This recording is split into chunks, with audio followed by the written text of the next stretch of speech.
It's you? No, it's everybody got one of them. I don't know where it's in.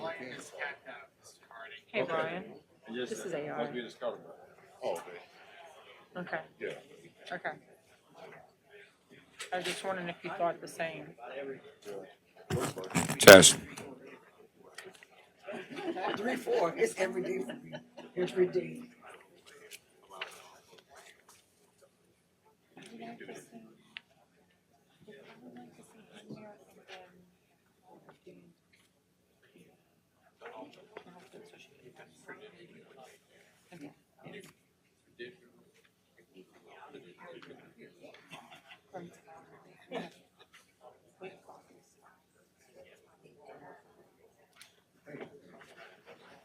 What's this for? So It's been amended. That's for the emergency thing on there. huh? That's with the emergency deal on that.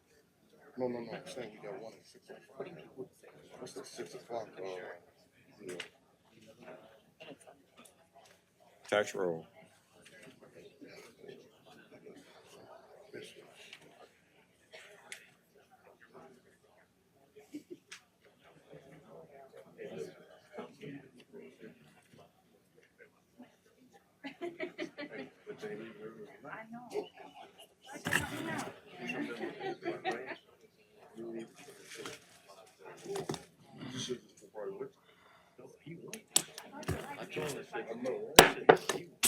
Notice to the public, if you wish to address the council, please complete the public wishing to address the council.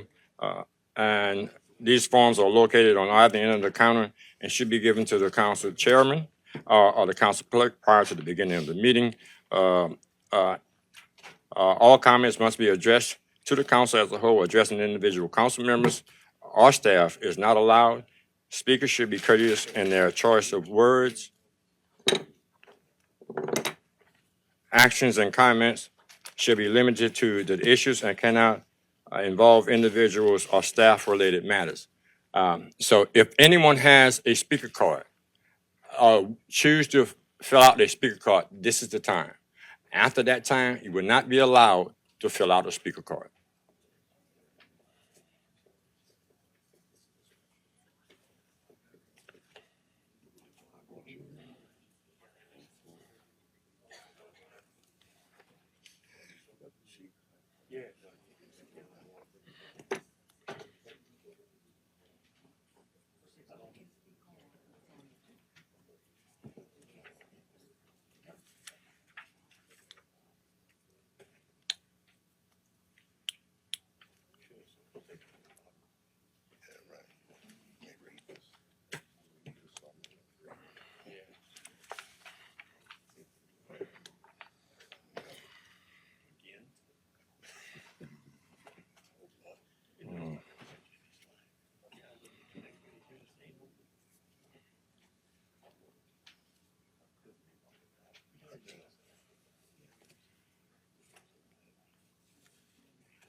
Thanks for charging me, Daddy.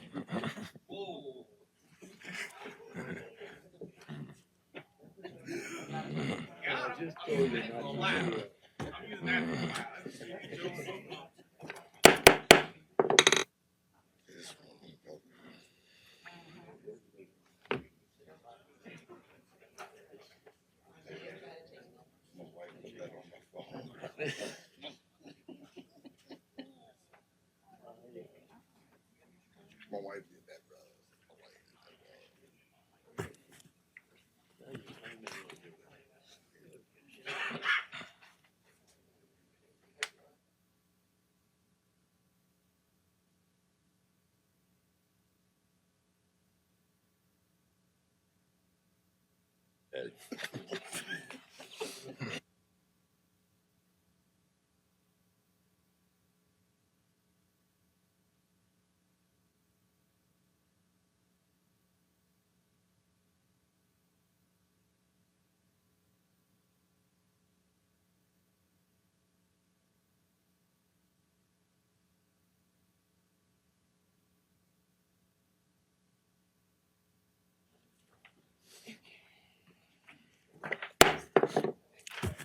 Good evening. I will now call to order Wednesday, July 30th, 2025, 6 p.m. special call meeting.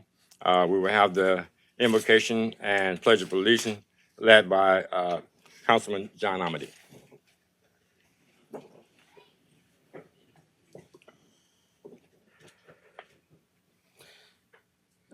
Dear Lord, I pray that you guide us so that this meeting can, Lord, be productive, Lord. We ask that all the needs would be met. Father, we ask that you strengthen us as we make decisions tonight and let us be effective and decisive. And as always, Lord, I pray your blessings and your favor upon all the citizens of our parish. In Jesus' name we pray. Amen. I pledge allegiance to the The United States of America and to the republic for which it stands, one nation, under God, indivisible, with liberty and justice for all.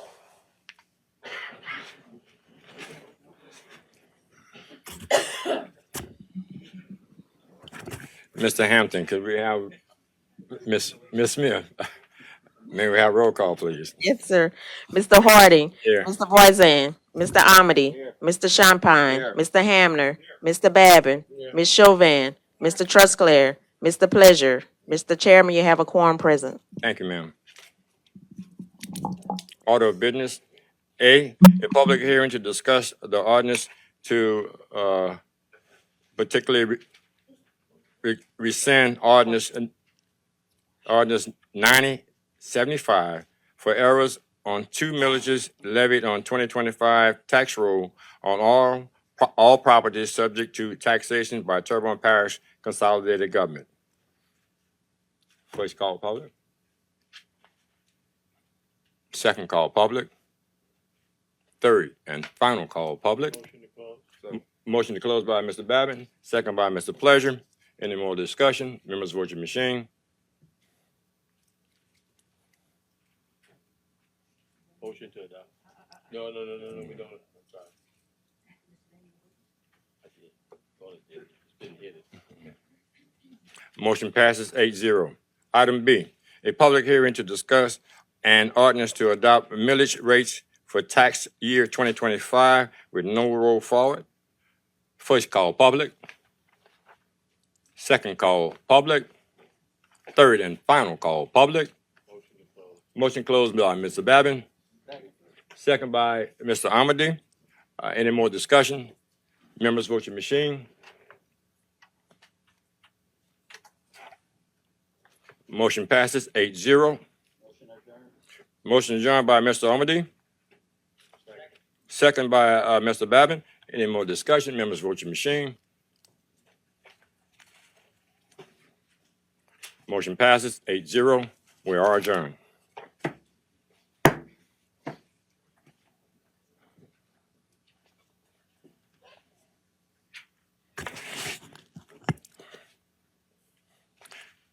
Parish Council, Terrebonne Parish Consolidated Government. Notice to the public again. If you wish to address the council, please complete the public wishing to address the council form located on either end of the counter and give it to either the council chairman or the council clerk prior to the beginning of the meeting. All comments must be addressed to the council as a whole. Addressing individual council members or the staff is not allowed. Speakers should be courteous in their choice of words, and actions and comments should be limited to issues and cannot involve individuals or staff-related matters. Cell phones and electronic devices should be turned off for the duration of the meeting. We would thank you very much. I will now call to order this meeting, and I will give the invocation and the pledge of allegiance.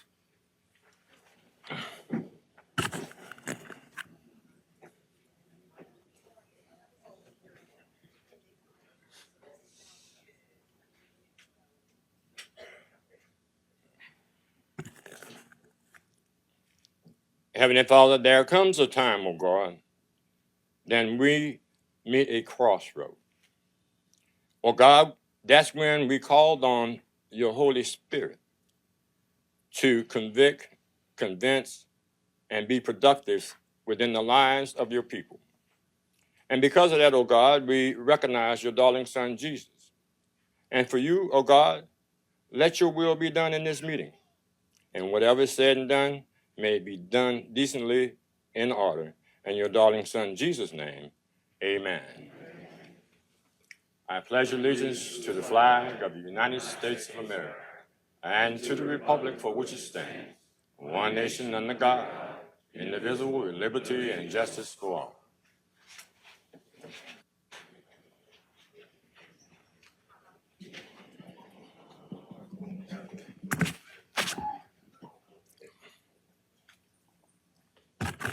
Ms. Smith, could you give us a roll call, please? Mr. Harding, Here. Mr. Borzan, Mr. Amity, Mr. Champagne, Here. Mr. Hamner, Mr. Babin, Ms. Chauvin, Mr. Trusclair, Mr. Pleasure. Mr. Chairman, you have a quorum present. Thank you so much.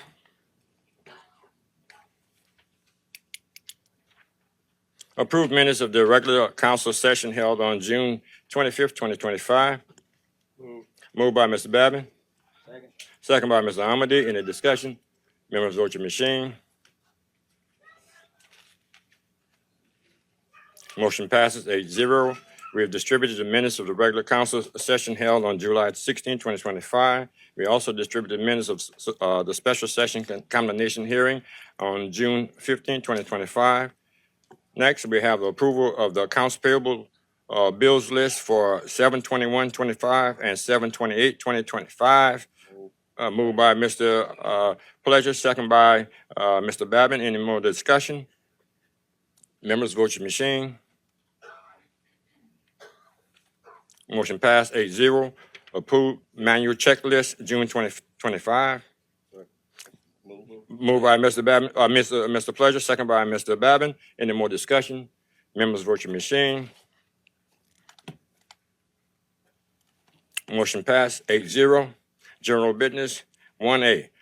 Proclamation proclaiming August 2nd, 2025 as H.L. Bourgeois High School Day in Homer, Terrebonne. Mr. Pleasure. Thank you, Mr. Chair. I have a proclamation here recognizing H.O. Bourgeois High School on their pride. It's a matter of pride belief, I guess you would call it. I'm not an H.O. Bourgeois graduate. However, I can respect the matter of pride. And here I have proclamation. It reads as follows. Whereas since 1973, H.O. Bourgeois High School has in many ways provided the opportunities and the education needed for many of its graduates to achieve and excel. And whereas remaining true to their school's motto, it's a matter of pride, many alumni who attended H.O. Bourgeois High School have maintained a strong sense of school pride and have promoted many of the efforts and achievements of the school.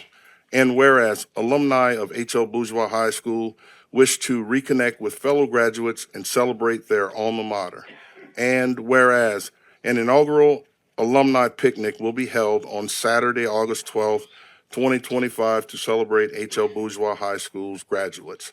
And whereas each August 2nd thereafter will be similarly recognized and celebrated in honor of H.O. Bourgeois High School and its continuing legacy. Now therefore be it resolved by the Terrebonne Parish Council on behalf of the parish president and the entire Terrebonne Parish Consolidated Government that the day of August 2nd, 2025 be hereby proclaimed in Homer Terrebonne as H.L. Bourgeois High School Day. And that day be a day of recognition, unity, celebration, and continued excellence in honor of the braves who have shaped and will continue to shape the legacy of H.L. Bourgeois High School. Presented this 30th day of July, 2025, signed by our parish president, Mr. Jason Bazeron, and our council chairman, Mr. Carl Harding, and endorsed by this entire Terrebonne Parish Council. Anyone want to come up, guys?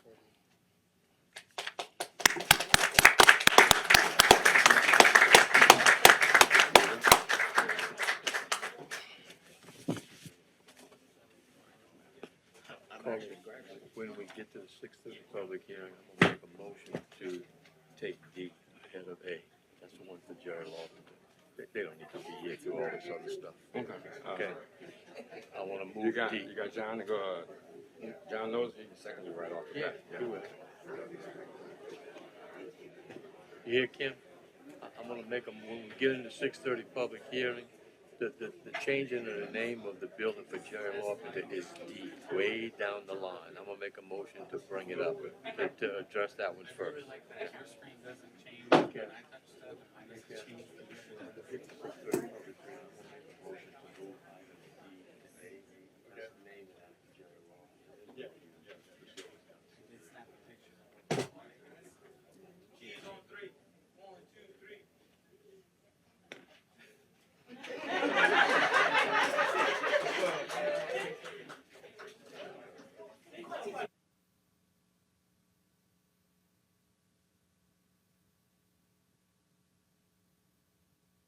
(501) Leona Street.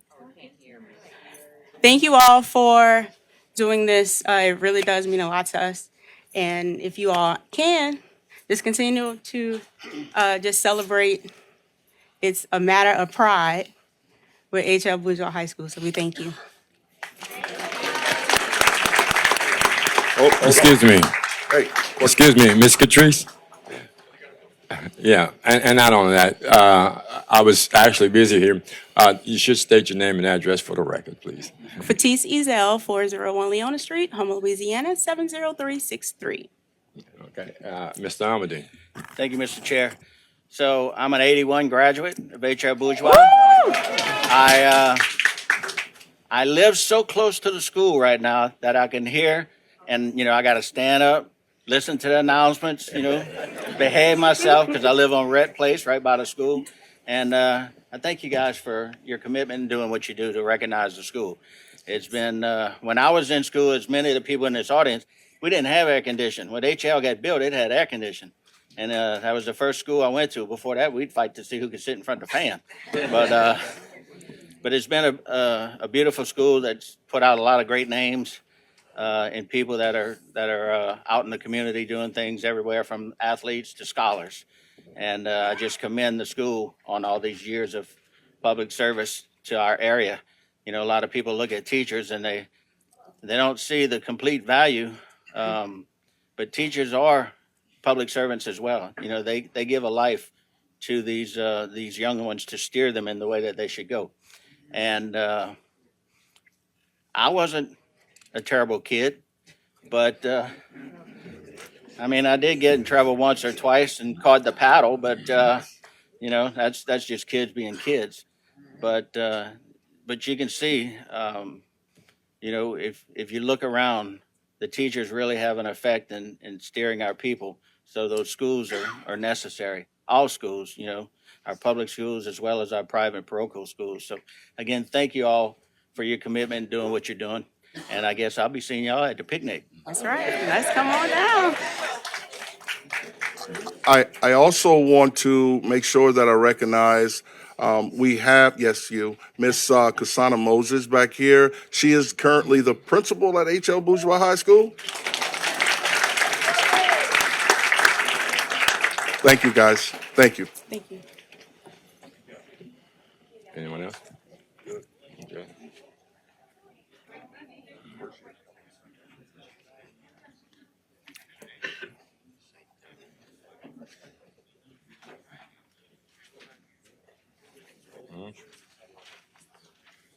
One B. Adopt the ordinance to partially rescind ordinance number 9075 for errors on 2 millages levied on 2025 tax roll on all properties subject to taxation by Terrebonne Parish Consolidated Government. Moved by Mr. Champagne, second by Mr. Amity. Any discussion? Members, vote your machine.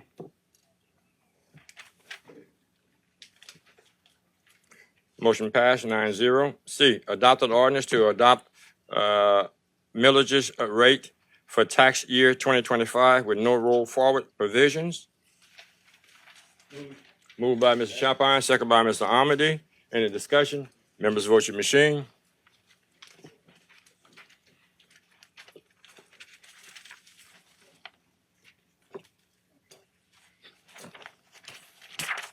Motion passed 9-0.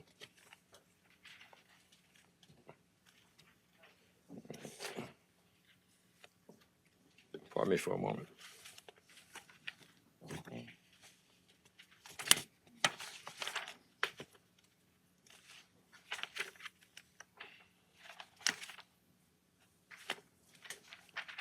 gotta get this sheet of paper here.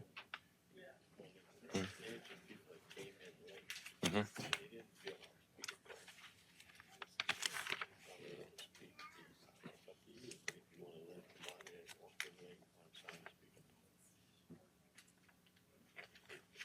Yeah, I'll make the announcement again. Get an opportunity to do so.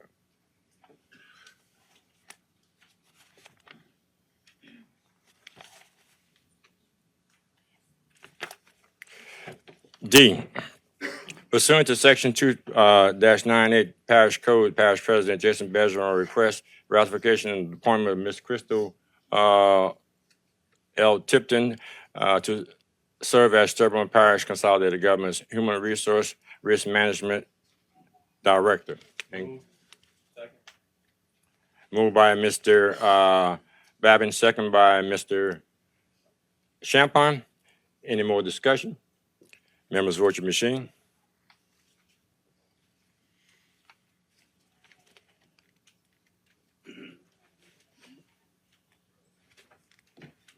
Motion passed.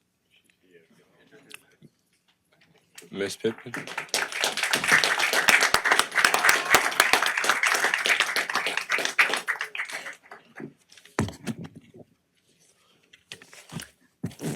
I do want to thank our administration and parish council for giving me the honor to serve as the new HR and Risk Management Director. The opportunity is more than just professional, it is personal. I do care about the parish and our employees today, but thank y'all for believing in me today.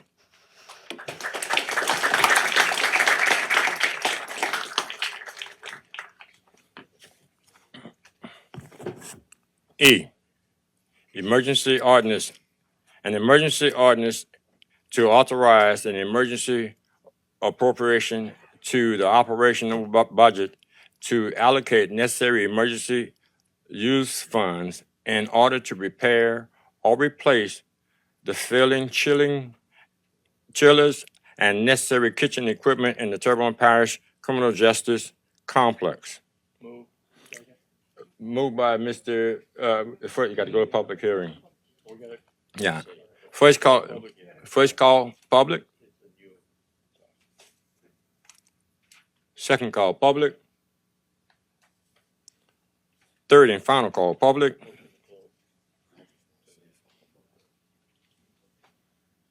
Once we close the public hearing. Yeah. Motion by Mr. Babin, second by Mr. Amady. Any more discussion? Members, vote your machine.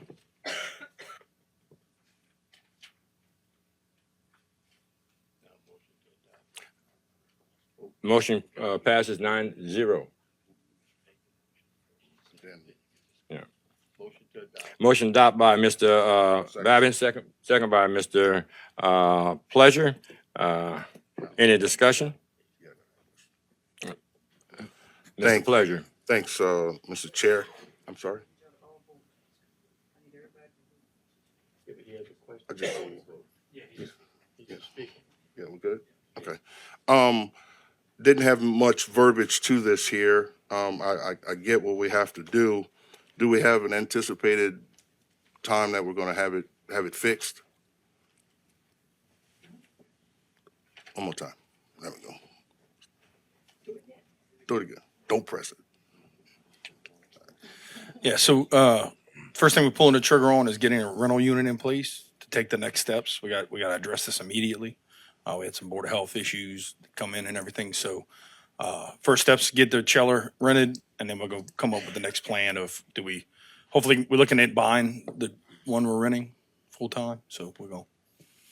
All right, well, yeah, I'll follow up with you on that. I want to talk to you guys about some stuff with that, but yeah, just as soon as possible, we want to get that done. That's why we're doing it. Yeah, thanks.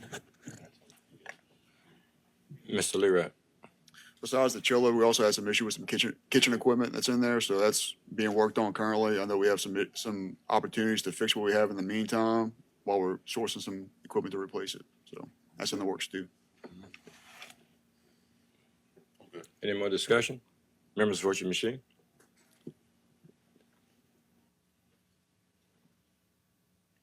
Motion passed 9-0.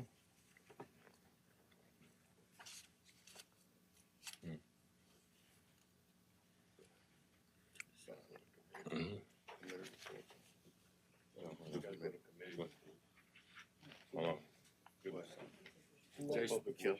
What do you want me to do?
And what is happening, the emergency ordinance is, that's authorizing the operation to change the budget, to allocate the necessary funds to repair the chiller and the kitchen equipment.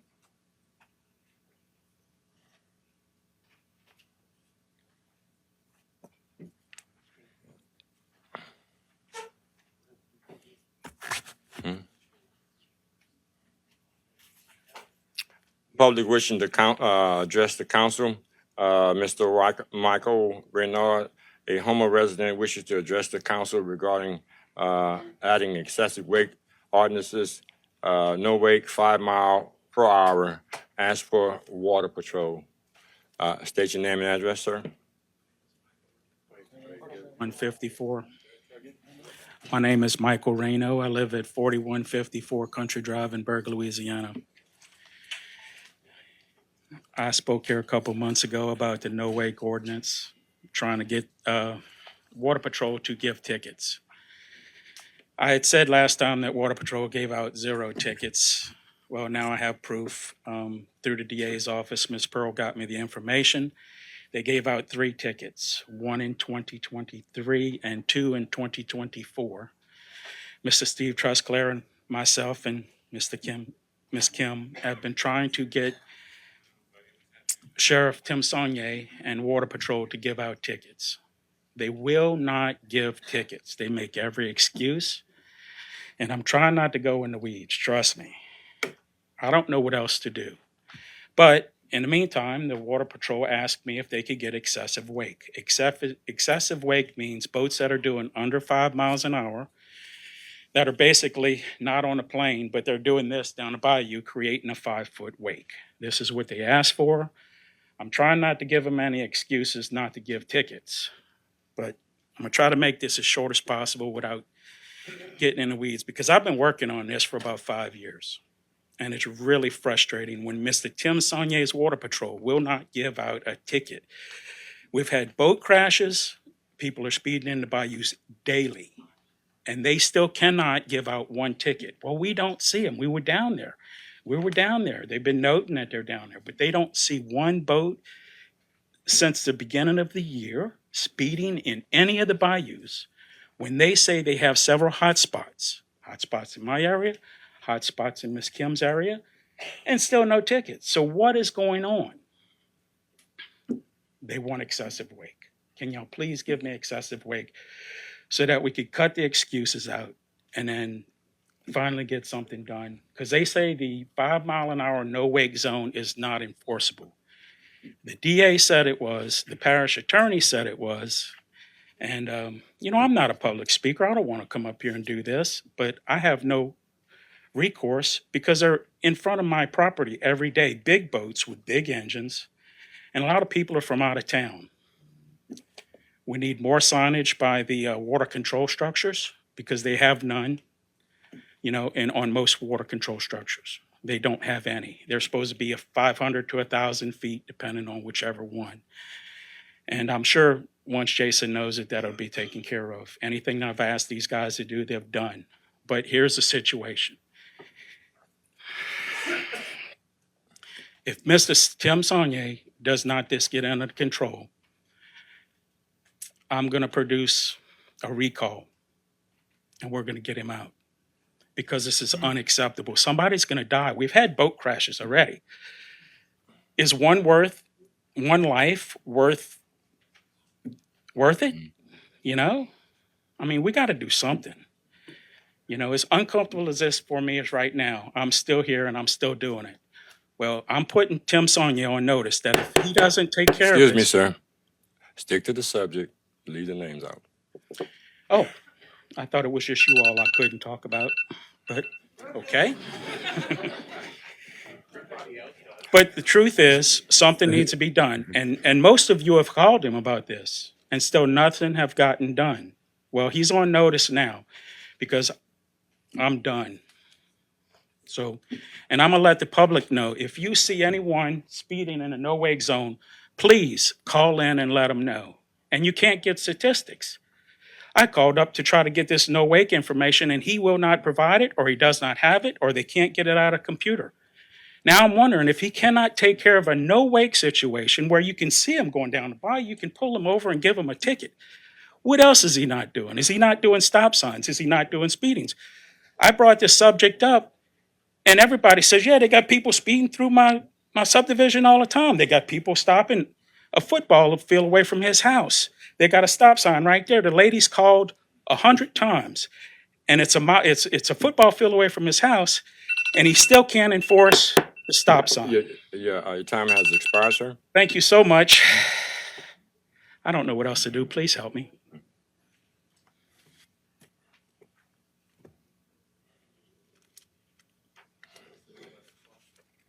Yeah, speaker cards.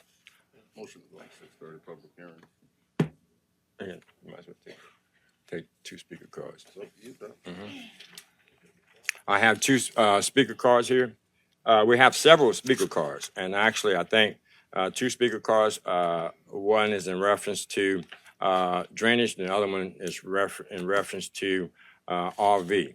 Now we're gonna do the speaker cards, and then we go to the 6:30 public hearing. And the 6:30 public hearing, I have a number of cards, the speaker cards, that we can hold up until item B, because most of these speaker cards are with item B. So just be patient. We can get these 2 out of the way. Okay. Actually, I expired myself. The RV, yes. So we just have the drainage, which Mr. I think it's Dwayne Gira or Givens. State your name and address, sir. It's pronounced Guerin. Yeah. Good effort. My name is Dwayne Guerin. I live at 509 Muir Street here in Homer, Louisiana. I'm here on the behalf of a lot of my neighbors in Broadmoor subdivision. We have been suffering with drainage problems since the early 80s when Mr. Ray Boudreaux was in. And we have not gotten any help whatsoever, except for getting the grass cut once in a while. We've had promises made that we would get a pump, we get this, we get that, and we ain't got nothing done. We got to stand out in the streets sometimes, like this past week, which I sent Mr. Wazan the pictures to stop cars from slow them down so the water wouldn't run in a lot of people's houses. This is an ongoing event that has taken place for many years.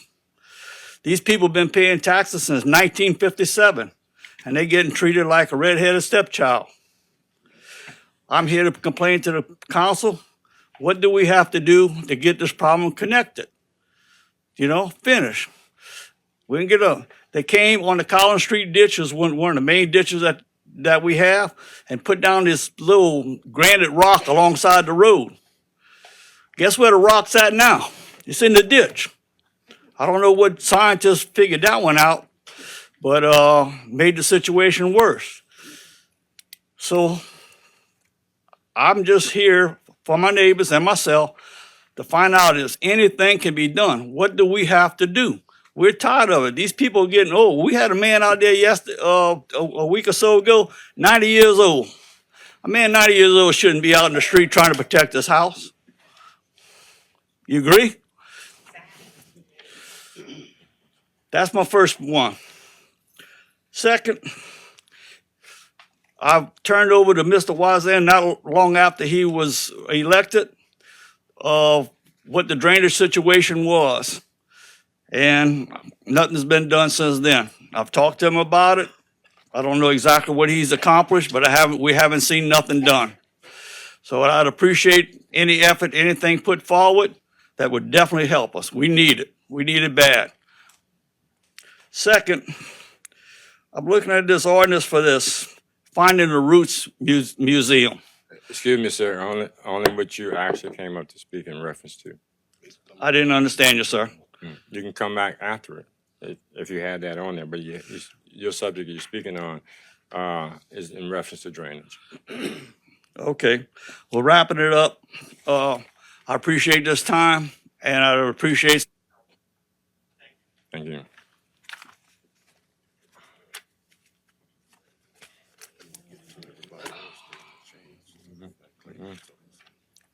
Mr. Wazan. Thank you, Mr. Chair. Thank you for coming, sir. I appreciate it. Obviously, you and I has been in communication. I've shared with you that I've shared these things with the Public Works Director and the Drainage Department. There are some things that the administration's got in the works in reference to this. I know you've heard it before, but that's the information that I've shared with you before, and I just want to do it publicly, being you came here today, and I really appreciate you coming. Thank you. Mr. Bergeron. Yeah, so I just want to follow up on that too. I know we went out there about 2 week ago to look at Collins Street ditch.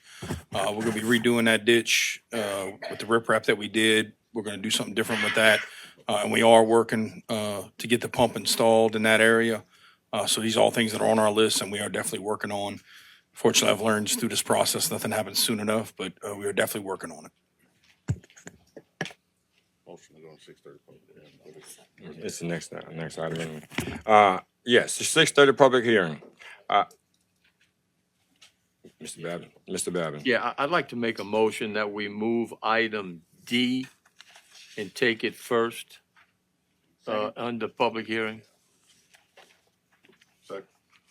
Motion by Mr. Babin, second by Mr. Pleasure, that we actually deviate from 6:30 public hearing A and to address 6:30 public hearing D. Any discussion, members, vote your machine.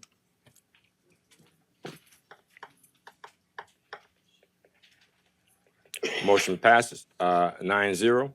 Item D, 6:30 public hearing, an ordinance to dedicate the Terrebonne Parish Criminal Justice Complex in honor of Jerry J. Lopenter and to rename the Justice Complex to Jerry J. Lopenter Criminal Justice Complex and to provide for related matters. First call public. Second call public.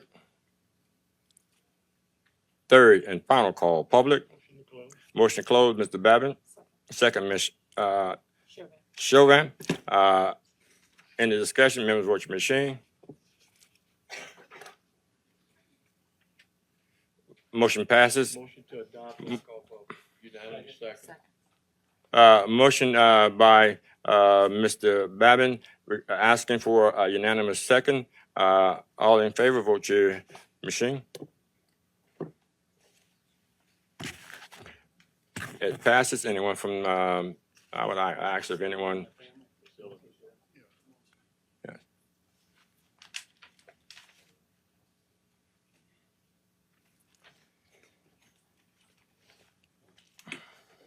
Good evening. Priscilla Larpenter, 135 West Ellendale Estate Drive. I'm going to be brief. Jerry was sheriff overnight in 1987. And as you remember, the 80s were not nice. There was no money to go around, and there was only a 90-bed jail above the courthouse annex. Well, he needed a jail, and there was no money. He only had $7 million, and he needed more. So he did get opposition from a couple of council people back then, but what he did was he sought advice from a federal judge who actually approved the jail. The only thing he had to do was pay for it. So what he did was, our parish president back there was Teddy Dewey. And he said, we're going to go for a ride. They took a ride down Chauvin to the late Senator Leonard Jabert's home. His wife entertained him with coffee, and they talked for a while. And then he said, like he did to most people, what can I do for you? What do you need? And he said, well, I need a jail. It's going to be about 650 beds. I know I can design this. We're going to save a lot of money, but we need a jail. He said, how much money do you have? I have $7 million. How much do you need? I need $7 more million. He said, well, let me see what I can do and I'll call you back. So they get in their car and they come back to Houma. Within 3 hours, he got a $7 million match from the late Governor Edwin Edwards, and he was able to build the jail. And, you know, they went to his home because Senator Jabert was suffering from cancer, which he passed on in 91. The jail was finished in 93, so he never did get to see it. So every time Jerry would talk about the jail, he always gave him credit. So on behalf of Jerry and I's family and close friends, we'd like to say thank you very much.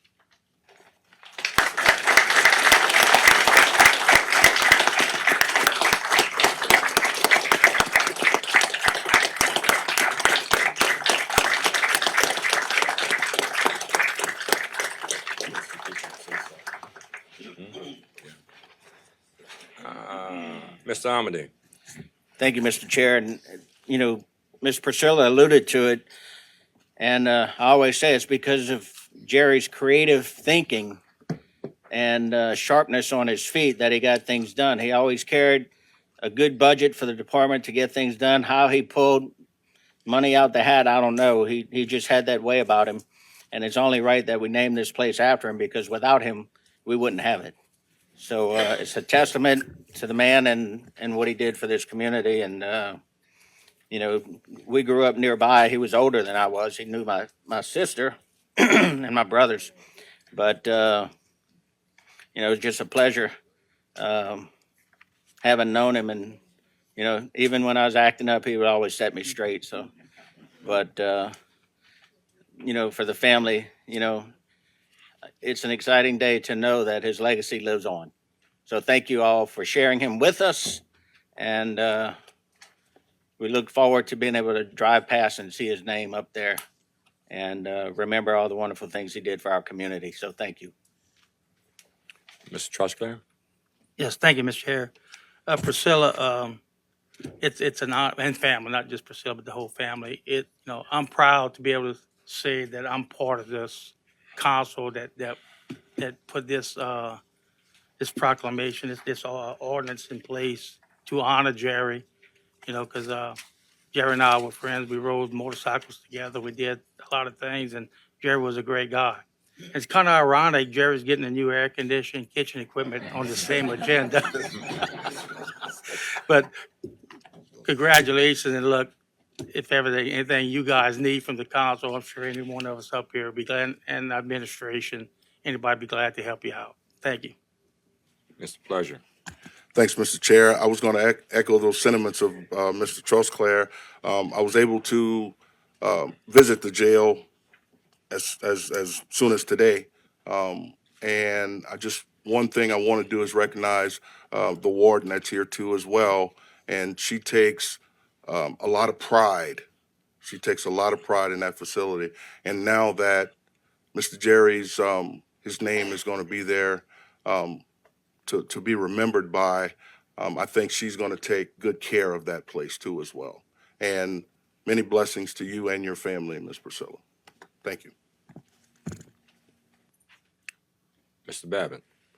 Yeah, you know, I had the pleasure of riding with Jerry in his vehicle in a number of parades over the years. And every one of us would be surprised at how many people ran up to that truck or vehicle, whatever we were in, and thanked him for helping their nephew, for helping their daughter, for helping their son. Jerry was a larger-than-life type person, and he did a lot of things that most people don't.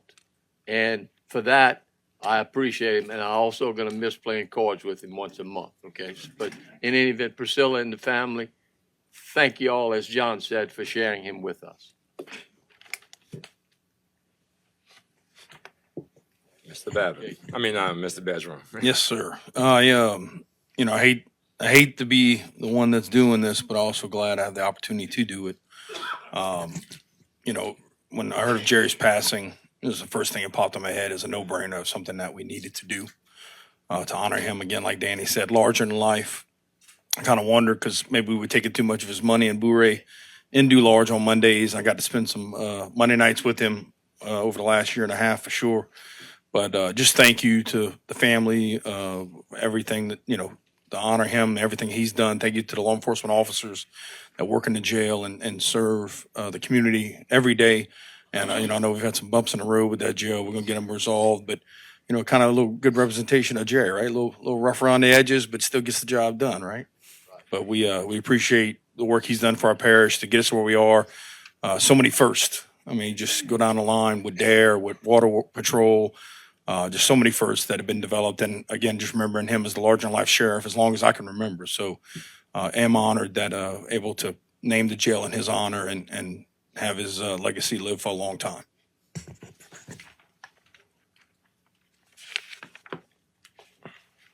Chair entertain a motion to go back in regular order. A motion by Mr. Amity, second by Mr. Pleasure. Any discussion, members, vote your machine.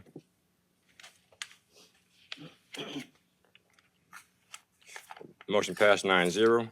Under the heading of public hearing 630, item A, an ordinance to amend the 2025 adopted operating budget of the Terrebonne Parish Consolidated Government as to adjust the 2025 adopted beginning fund balance and net position of the actual as per the 2024 audit financial statement. First call public. Second call public. Third and final call public. Motion closed, Mr. Babbitt. Second, Mr. Pleasure. Any discussion? Members, vote your machine. Motion passed 9-0. Motion, Mr. Amity, second by Mr. Champagne, second by Mr. Amity. Any discussion? Members, vote your machine. Motion passed 9-0. Item B. An ordinance to amend the 2025 adopted operating budget of Terrebonne Parish Consolidated Government for the following item. And we'll pause for a moment. This might be a time you might want to say if somebody came in late. Yeah, they can actually come to the public hearing. Yeah, it's the time to come for a public. Day after 6:30.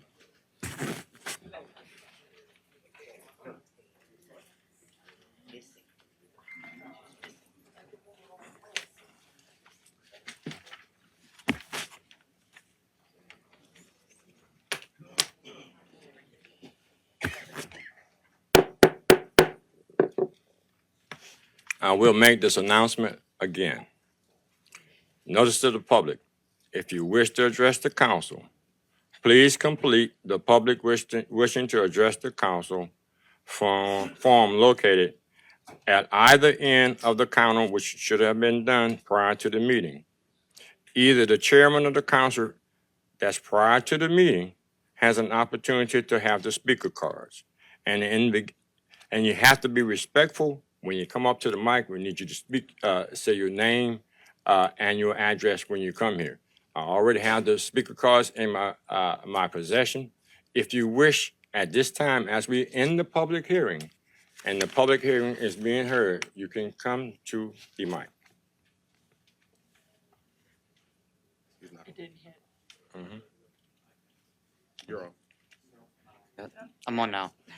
Yeah, just to clarify for everybody, since we're in public hearing, even the people that haven't filled out speaker cards can walk up to the mic and speak. Right. Okay, perfect. Exactly. I just was clarifying. Thank you. Right, and just, we really was handling the courteous part because Yep. in the past, we have been in the situations we extended ourselves. Certainly. And we don't want to extend ourselves, and we want everyone to be respectful with the subject that they are actually speaking upon. Other than that, we have officers in the building.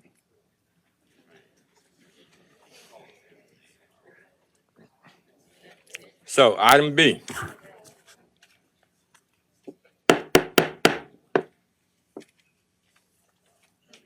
Item B, an ordinance to amend the 2025 adopted operating budget of the Terrebonne Parish Consolidated Government for the following item. CDB GDR funding, Finding Our Roots Museum, $4,500,000. We will actually go to the individuals who have not filled out a speaker card before I go to the speaker cards. First call public. Come forward.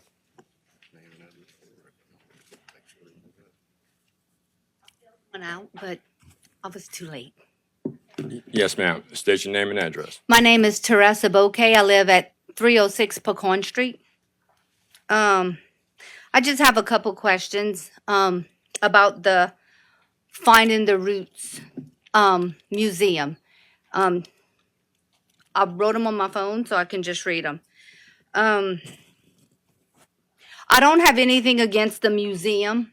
I'm going to just make that perfectly clear. I'm all about culture because even though I have blonde hair, I am an Indian. I am a minority. My dad's an Indian. But my questions is about the museum.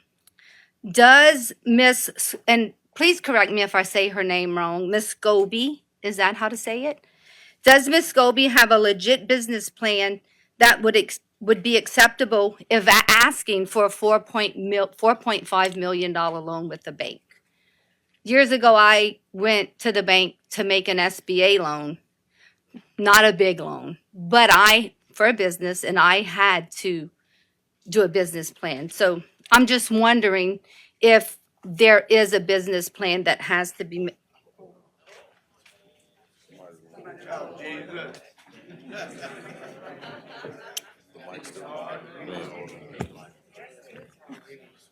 I can talk loud.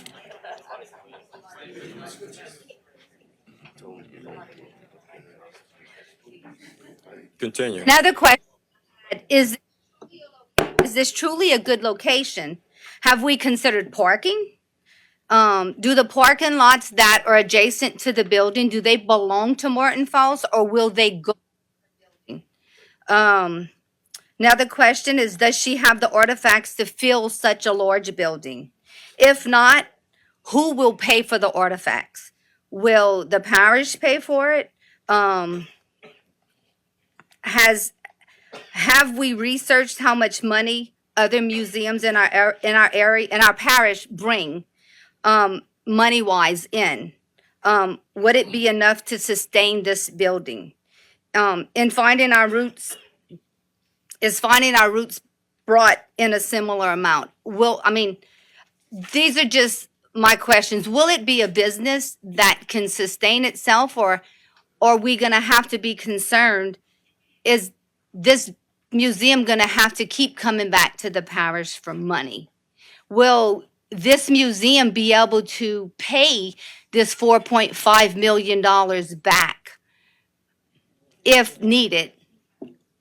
So that's just my concerns. And how about the taxpayers? Are we gonna be responsible for this? I mean, I'm good with it. Why can't it just be a museum for our culture, the culture in Terrebonne Parish? I think that, so that's it. That's all I have. Thank you. You're welcome. Second call public.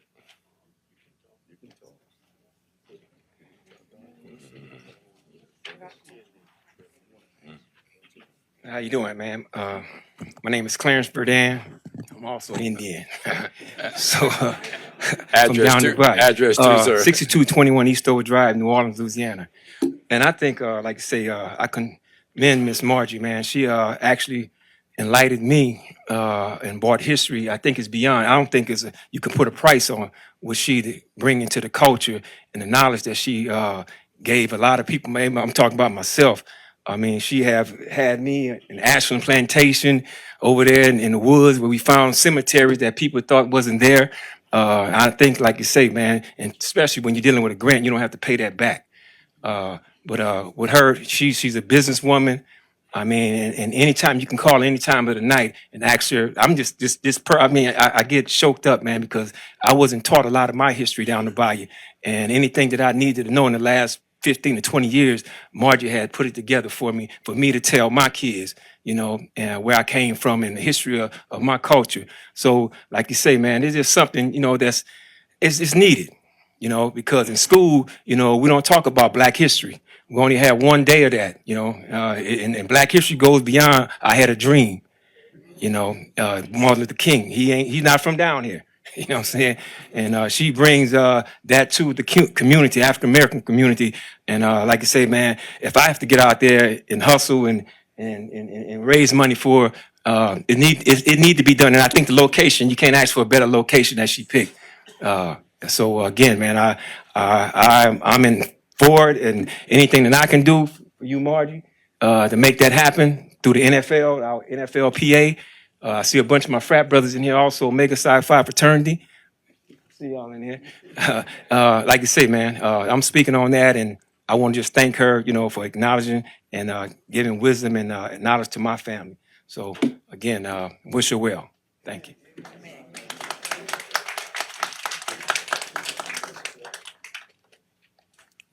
Name and address. Good afternoon. My name is Carlos Crockett. I live at 3031 Springfield Drive here in Houma. I would like to say this is a defining moment for Terrebonne Parish. And you guys are going to go in the history books if this museum is built. This is something that your children will be able to speak about, that you guys had the foresight to do something that's long overdue. In this parish, one does not have to drive very far to see buildings and museums, to learn about Acadian history, to learn about the French history. And there is blueprints to build a museum for Native Americans. I think I was told that they are going to rebuild Dakeville School. But this is an opportunity to do something for people who have helped build this country, who have made this country rich. And I think this is an opportunity to bring us all together. This museum will be a tourist attraction for Houma, Louisiana. I think it's going to put this parish on the map, and it's going to say something about the leadership here at Terrebonne Parish, that you guys are progressive and you guys are wanting to do the right thing, which is to represent all of Terrebonne Parish residents. This museum is long overdue. I don't know what's the best location for it, but I do know it needs to be done, and it needs to be done now. There's an old African proverb: until the lion becomes a historian, the battle of the hunt will always be told from the hunter's perspective. This is our opportunity to tell our story. And this is something that not only will make the residents here in Terrebonne Parish proud, but the residents, but the nation proud that we are coming together as a country. Amen. God bless you.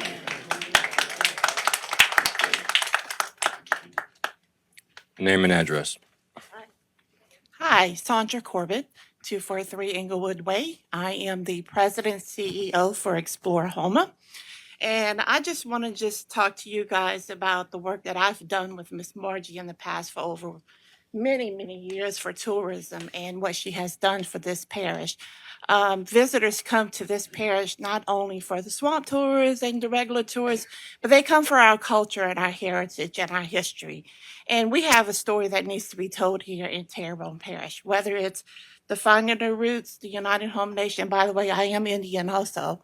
But I don't know the inner workings of what the CDBG has embarked for Miss Margie's facility because I haven't had the pleasure of working with that. But if the money is earmarked for her, I'm in full support of it. If it can't be at the HTV building, then help her with something to find something that's more comparable because I think it's a story that we need to tell. And honestly, at our visitor center, we do have people who come in here and look for those heritage. We have so many people that come in here trying to find a place to go find the African American heritage. We have people who come for the United Home Nations United Home Nations history, and we don't have that yet. And I just think we need some kind of way to explore and do it. We have a few things that's done at South Down Museum, but it's not a full story. We have helped Miss Margie with her bus.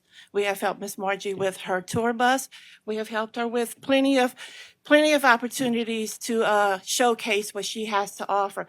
And Miss Margie has been sought out from quite a lot of people, not only in this parish, but other parish, in the school system and everything. So I am in support of having some kind of historical aspect in this parish for us to do. And of course, for us at the tourist center to market it because I can sell it. So, yeah.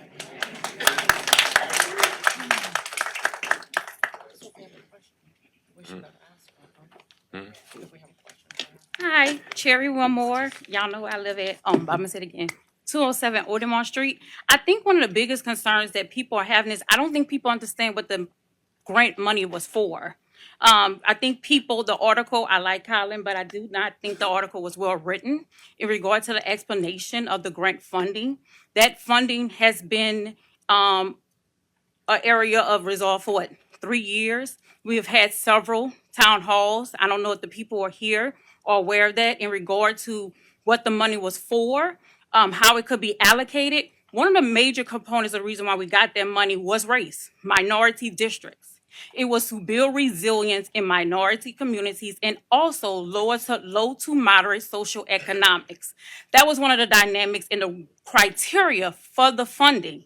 And I think if we had maybe had that explained in the article, we may not have had the crowd that we had today. So I think there was a gap, and I don't think maybe people are not present in their government until it's too little too late. But there have been several. I know Mr. Badgeron went all over the parish last year, had several town halls, answered questions in regards to what was going to be allocated. This project is one of 20 projects, from my understanding, that made the cut. Is it higher than that? Huh? 29 projects. I just am very concerned as to why this project is the one being pointed out. And it seems very intentional in that it had an article about it when there's 28 other projects. And so if we're going to question funding, I think one, we need to be educated on what the funding is allocated for, the eligibility, the criteria. And then two, also be very objective in your questioning and question every project that is affiliated with that grant funding. So I know, and I'm Black, by the way, if you didn't know. No Native American in me. And it's not just because it's a Finding Our Roots Museum. If you are not aware, the Finding Our Roots Museum already existed in our parish. It was on School Street. Roussel. Y'all know I know my streets. I just know how to get there. I'm not the driver. My sister drives me. But it was already there. It was displaced due to the hurricane.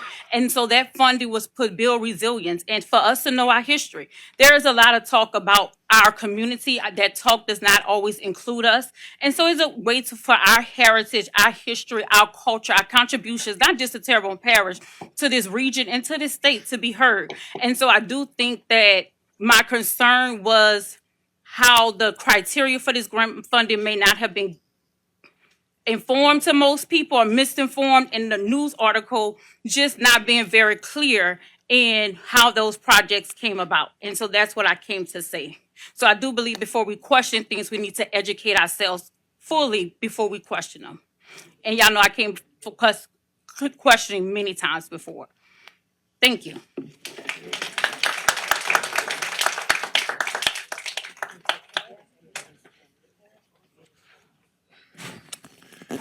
Good evening.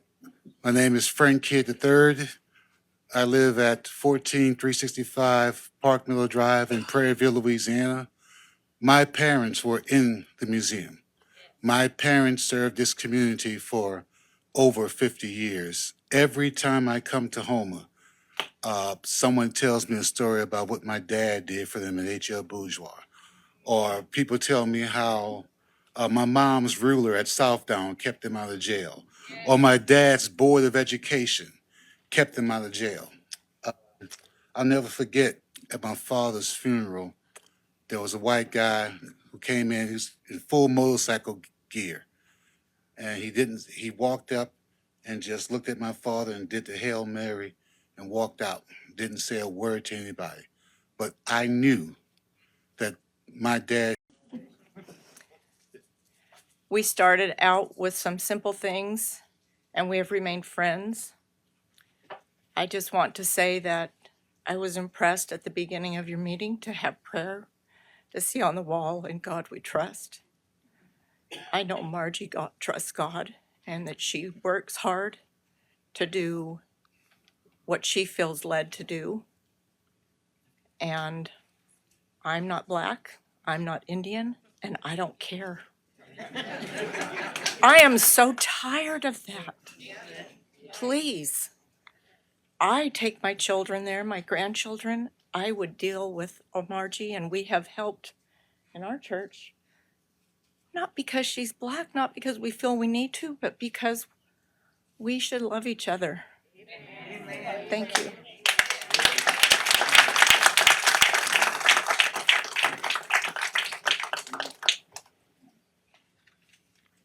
My name is Dr. Noel George. I live at 152 Joshua Reed, South Ellendale Estate. I wasn't going to come up at first, but I was led to come up. I grew up on 1014 Good Street, not too far from here. In 1964, my oldest sister was asked to attend St. Francis. You go back to 1964, it was still segregation. She was the first African American to attend that school. The next year I attended. When I walked out my house, I can go and look to my right, go down to South Side. That's where my mom taught. And that was all Black. I had to go walking past Houma Elementary, which was all white. The person who would cross us the street from there to go to St. Francis, he didn't want to cross us because of the color of our skin. Going to St. Francis, I can tell you, I had many days I had to fight just to attend school. This is in 1965. I'm here today to let you know that, you know what? As for the African American Museum, I know what I used to do, and I still do this. I take my grandsons and I show them the places where it was segregated. I would go to South Side, I would bring them there because it's still partially there. I would bring them to Houma Elementary to let them see. I graduated from St. Francis, also went to Vanderbilt, but I graduated from H.L. Bourgeois because we lived right across the street from H.L. Bourgeois. This is my mother, 92, going on 92 years old. Educator. My dad, He was a coach at Southdown, just like Mr. Kidd. Both of them, you looking at as for investing into the community, they did. They taught us that. It wasn't about the color of your skin, it was the character of that person.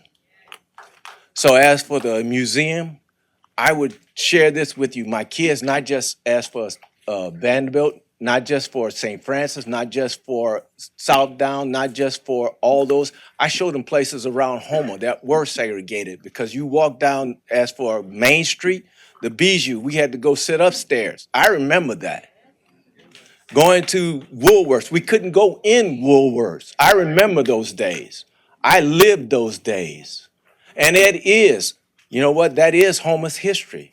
That is not just Homa's history, it's not just African American history, it is American history. And unless we do the right thing as for presenting this to our children, you know what, it's gonna be lost. But I want my children to remember these things because I teach them the values. Like you said, in God we trust, I am a minister. And how could I say I love God, whom I've never seen, and can't love my brother who I see every day?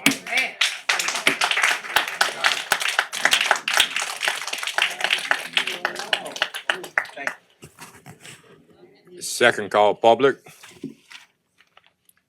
Speaker cards.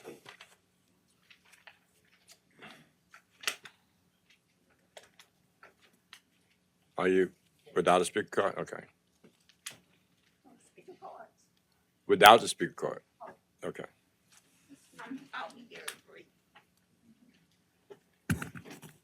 Hello, my name is Peggy Farr. I reside at 507 Oakwood Drive, and I have visited the museum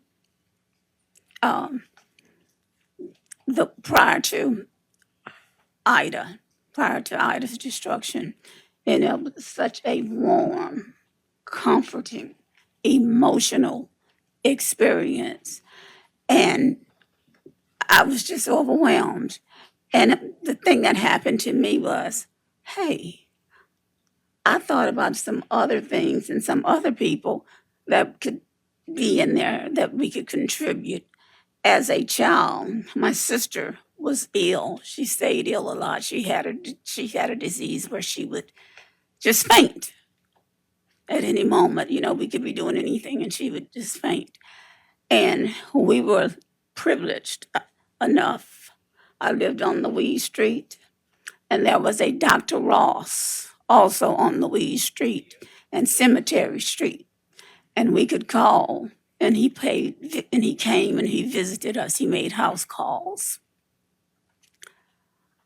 My first memory of a doctor was a Black man. And I think about young Black kids now. And I just want them to know and appreciate who they are and feel good about who they are. And like I said, I really appreciated the lady that explained. I've appreciated all the speakers. I really appreciated the lady that spoke about the grant and the funding of it. And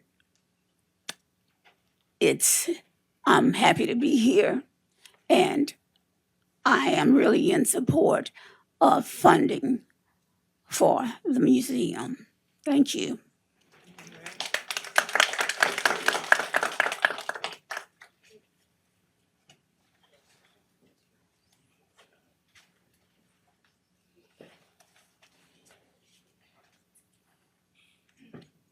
I'm a card, so I'm waiting on that. Okay.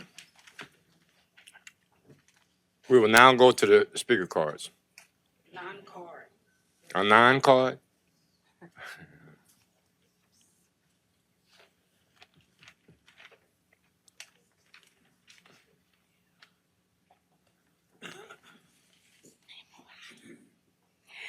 My name's Joanne Pollard. I reside at 116 Port Royal Way, Houma, Louisiana. I think one of the things that is in question, this building is too large, or this building is this, or they don't need all of that. $4 million, I don't have $4 million, but it's not a lot of money. for this project. And I'm also concerned, why was this project in the 29? Because it's not a lot of money, and there's a lot that we can do with that building. There's things that we can put in there for our children. There are things that I was born and raised here that I did not know about my history nor culture. The African American Museum was already in existence. So what is the problem? That we cannot be funded for our children and our future. And once again, I totally agree. It's not Black history, it's American history. Thank you.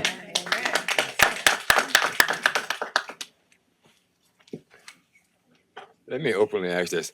Are there any more non-card speakers? Okay. First card.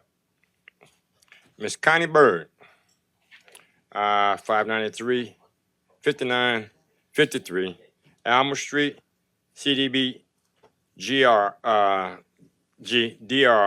Finding Our Roots Museum, $4.5 million. State your name and address, please. Connie Bird, 5953 Alma Street, Home, Louisiana. Good evening, guys. First and foremost, I would like to say that I attend every council meeting and all subcommittee meetings. The lack of transparency on the reapplication of the grant money is alarming. The central issue is the parish assuming financial responsibility for a building both now and in the future that currently has no revenue source. If the parish acquires this property, it will be accountable for all maintenance associated with a 23,000 square foot building. At present, there is no compelling reason for the parish to undertake the financial burden of building of this scale, particularly in the absence of business plan with no anticipated revenue.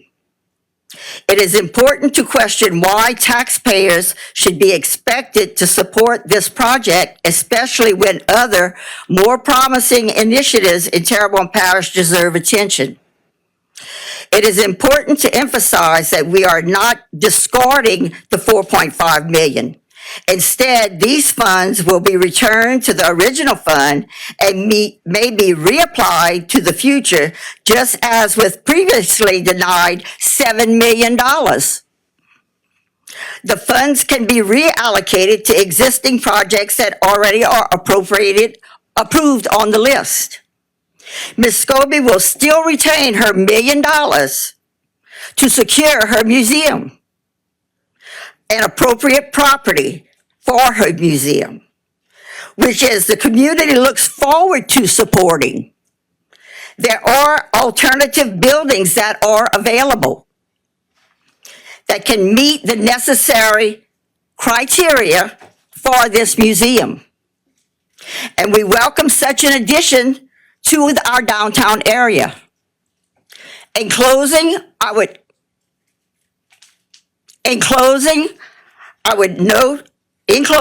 know I speak for many people who have become aware of this effort and voice their concerns to me.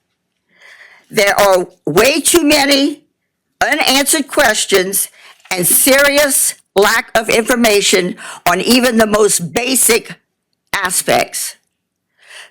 The council should support the effort to unite and move the parish forward. This is not the project. This type of building is not appropriate for this. And I think the community has lost sight. We're not taking anything away from Black history. We are welcoming Black history. Excuse me? We are welcoming Black history. We want Black history. I have no problems with Black history. I just don't want to support a building that has no revenue. no foreseeable revenue to take care of that building. And you cannot apply in 5 years for a government grant to pay the electric bill. And not to mention, once the parish owns this building, we will lose the property tax. So that's less money for everything else that goes on in this parish that our tax dollars have to pay for.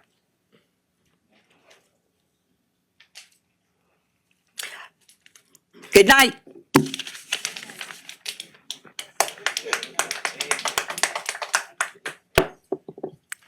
Christian Bergeron, in reference to African American History Museum. Christian Bergeron, 804 Broadmoor Avenue, Houma, Louisiana. Good evening. As I said, my name is Christian. It's an honor to be here tonight. I'm here tonight speaking as an individual within the community, as someone who desires to see Terrebonne Parish flourish. I'm someone who has had the personal privilege of working with Ms. Scobie. I support the purchase of the building as the future home of the museum for 3 reasons. 1, the building itself is historic and can be multifunctional. For those who are not aware, Ms. Scobie is much more than a museum director. She is an historian. And what better place to house a historian than a place of history? For anyone, regardless of race, who is interested in learning about their genealogical history, this museum and Ms. Scobie's services could serve as an excellent resource. In fact, it can be used as a place of research for students from all levels of education. 2, this has been said repeatedly, but I will echo it once more. Everyone knows the bridges are out, the roads have potholes, and there's flooding after rainstorms. But the money being used here could not be used for that regardless. And that is a good thing. It prevents elected officials from pushing their own agendas. It provides a process by which all aspects of a community get built simultaneously. What good are roads and bridges that lead to nowhere? What good does a perfect infrastructure serve if no one wants to live here? If we want Terrebonne Parish to be the best version of itself, we must invest in the community across the board. And 3, Ms. Scobie exemplifies resilience. Following the devastation of the community by Hurricane Ida, which forced the museum to close, she did not sit around waiting for the government to save the day. Instead, she pivoted and created the idea for a mobile museum, a museum that I recommend many of you visit if you get the chance. Stories of our resilience are what set the citizens of South Louisiana apart. So how do we continue to build resilient citizens if we do not reward it? The museum has patiently waited and made the best of the situation while the parish has built the parish back from Hurricane Ida. I'd say it's time that the museum, Finding Our Roots, finds its home. Thank you.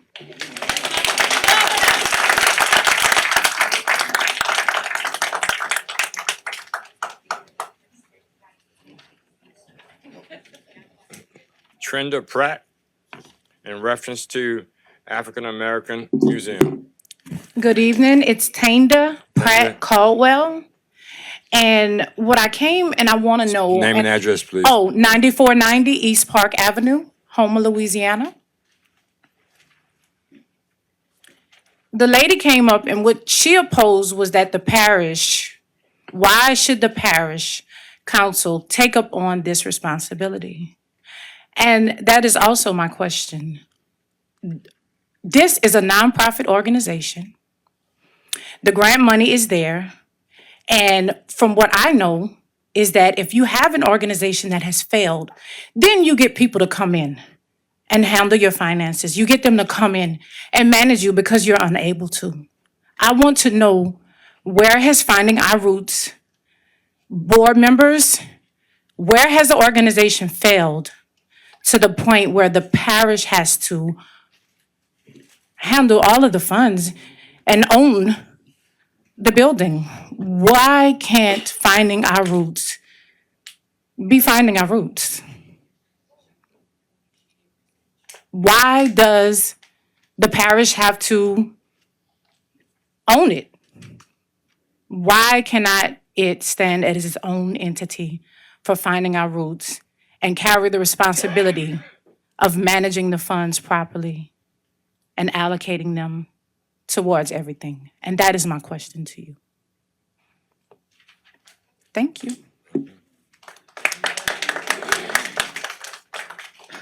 Miss April Wallace, Finding Our Roots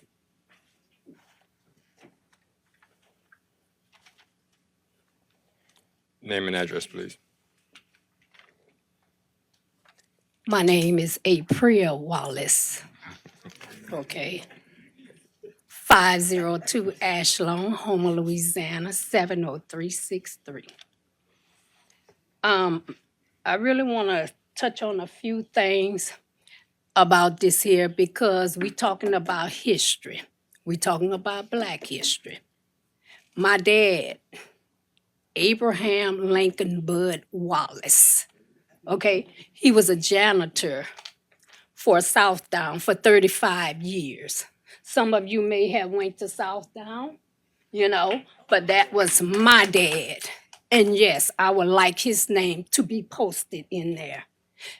And another thing, this here is very concerning to me because I grew up, I'm 63 years old, okay? I went to Andrew Price School, then I went to Shriever. And you want to talk about segregation? Okay, we had to wait to get on the bus. That's history. We had to wait to go to recess. That's history. We had to wait to go to lunch. That's history. So we want to talk about history and finding our roots. That is finding our roots. Okay, so I have a few questions about this. My first question is, what will happen after this vote if it's approved? How long would it take before the funds will be allocated to Martin Foss? And how soon would it take for us to get started with it? Okay, and if who will own the building? Will Terrebonne Parish own it? Will Finding Our Roots own it? Who will own it? If Terrebonne Parish, if it's Terrebonne Parish, then please tell me several examples of this protocol used with CDGB money and other buildings. How did y'all allocate that? Why wasn't this included? Why do we have to come out and fight for this? Y'all didn't ask us to come to fight for no other project that y'all did, but y'all singled this project out. It is totally wrong. It's unacceptable. It's just totally wrong. And it got a lot of other things that need to be going on in Terrebonne Parish. Instead of this here, you're fighting this lady about this. We all have roots in here, included every one of you on that board. We all have roots. Because I guarantee you, if all of y'all do y'all roots, you'll find out that you got some African in you too. So that's all of us. My daddy fought for this country. He went to war. He was in World War II. He came back and then he served this country for 35 years at Southdown. So it's a lot of history that I can tell you. It's a lot of history I can tell you about myself because I live it. And I live what he taught me. I'm not just another person that won't voice opinion. I have 2 degrees. I have an accounting degree and I have a criminal justice degree. So I'm very educated. So finding our roots, yes, we need to find our roots. We need to tell the children about what's going on, how it happened, when it happened, where it happened.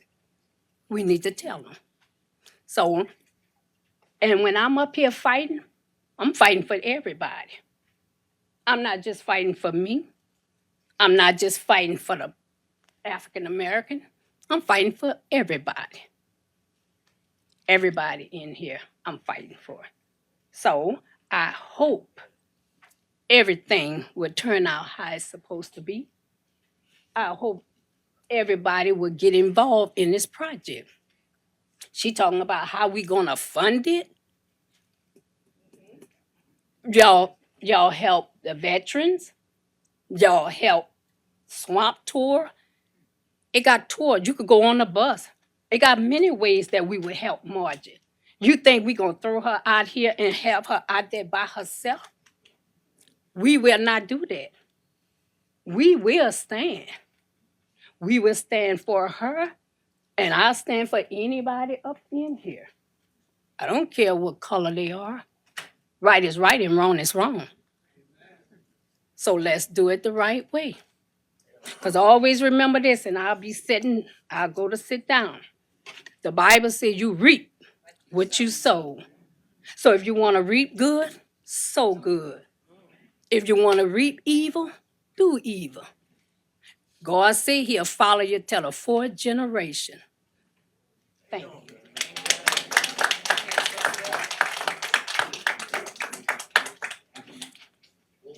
Miss Rhonda Lewis, in reference to the African American Museum.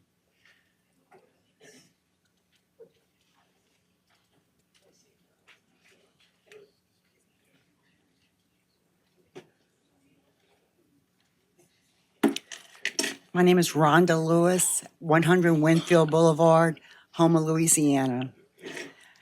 I'm a retired emergency room nurse. Have been in the parish just about my entire life. And I would like to address the council on the proposed spending of millions of dollars for an African American museum. Let me say that I'm totally against spending this large amount of money for a museum and the property that it's proposed for. I feel that this proposed property, the HTV building, is too big for the museum. Smaller, less expensive land and buildings should be considered. There are many projects in Houma that were damaged by Hurricane Ida that needs the parish attention also. Spending this large amount of money on one single project, to me, doesn't make sense. I'm asking the council to reconsider reappropriating this money to more needs in the parish. I'm asking the council to vote no to the expensive expenditure of millions of dollars for the proposed land and museum. I'm not against the museum. I think it would be fine for Terrebonne Parish. I'm just against the amount of money that it's going to cost the parish and as much as the parish has to put into regaining this money. Thank you. Thank you. Okay, next, Miss Margie Scobie on Finding Our Roots. Good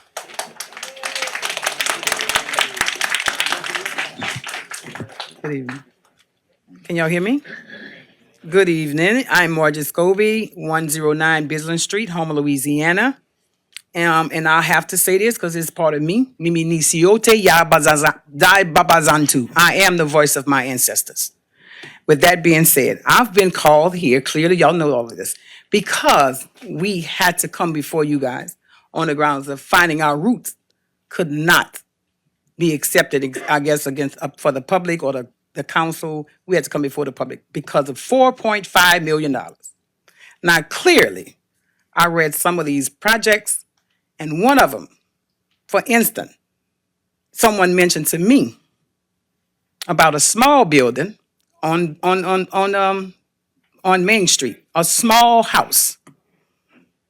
I don't know how well anybody know anything about a layout of a museum, but clearly we can't go with that size building. It's too much entails when it comes to not just the building. We have children come in. We have visitors from all over the place that comes.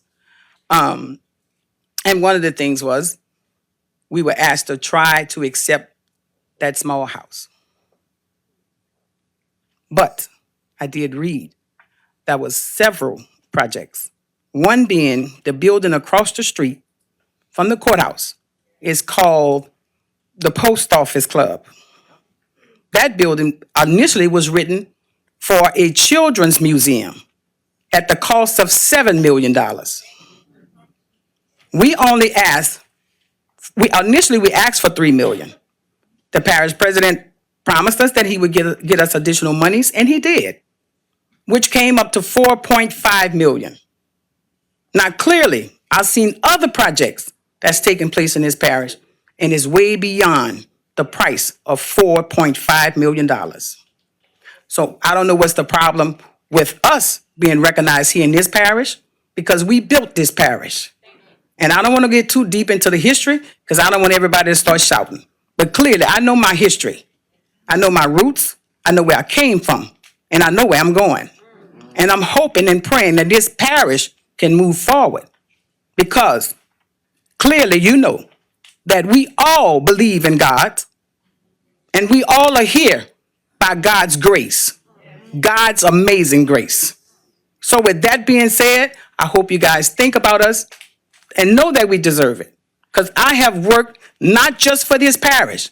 I have gone beyond networking with so many other people to make sure that they're aware of where Terrebonne is and why it's important to serve us, to come to us. We don't just sell shrimps. We don't just sell crawfish. You know, we have other things that goes on in Terrebonne Parish. But clearly, I invite as many as I possibly can to come and say, come and enjoy our parish. When I went to the Folklife Museum, that was no representation of us. We eat shrimps. We crawfish. But the only thing I seen was Native American. I don't have anything against Native Americans. I am indigenous American, meaning I belong to this land. Not so far as I respect Native American. They're my people. My daddy was Native. My mom was African American. And I proudly say that because I am the descendant of Prince Abdul Rahman Sore. And I walk with that with pride. But when I walk down Terrebonne Parish streets and I go from one museum to the next, I see no representation. Even in the cultural museum, I don't even see a duck carved that said a black man carved that duck. Nothing. I go to the military museum and Mr. Will Terrio and I was good friends. No representation. I only seen one time they had a Mr. Augustus Brown, and it only stayed for a few, maybe a couple of years. I asked where the representation of the blacks. I told her, go look in the corner on a poster board, and they was tucked away in the corner. Now, maybe they're doing better now, and that's good. But at the same token, when Mr. Terrio said, Ms. Scobie, can you look for this for me? Can you look up that for me? I don't discriminate. I don't have time for it. Because know what it does? It builds up hate. And I don't have time to hate anybody.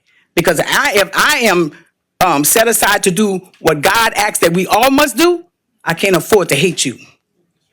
And I'm not going to allow you to make me hate you. Whatever hate you got, you told it. I'm not. I don't want it.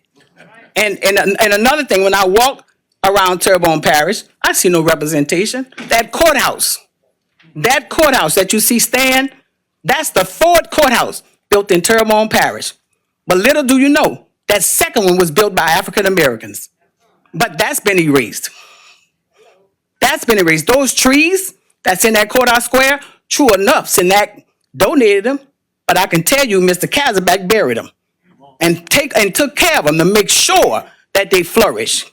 And on the other token, it's good to have the trees, but the bad part of it, many of our people died hanging in those trees. So if you don't know it, I can tell you the true history of Terrebonne Parish. But do you think I go around bashing people about it? No. Monica Stock is my friend. Not on the grounds because she's a white woman, but she's a person, a woman of God. Someone that loves me for who I am. Not for the color of my skin, but of the content of my character.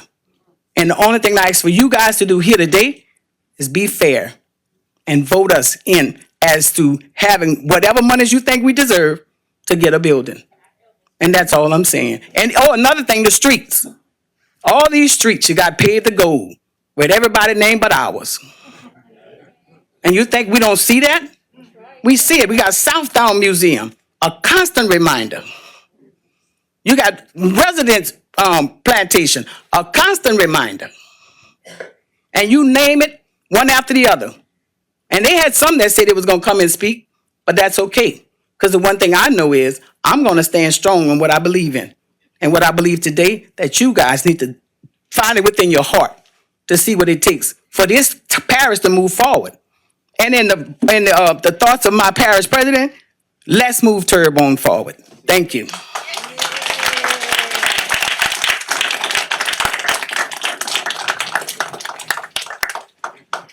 Reverend Dr. Vincent Fuseli, in reference to African American Museum. State your name and address.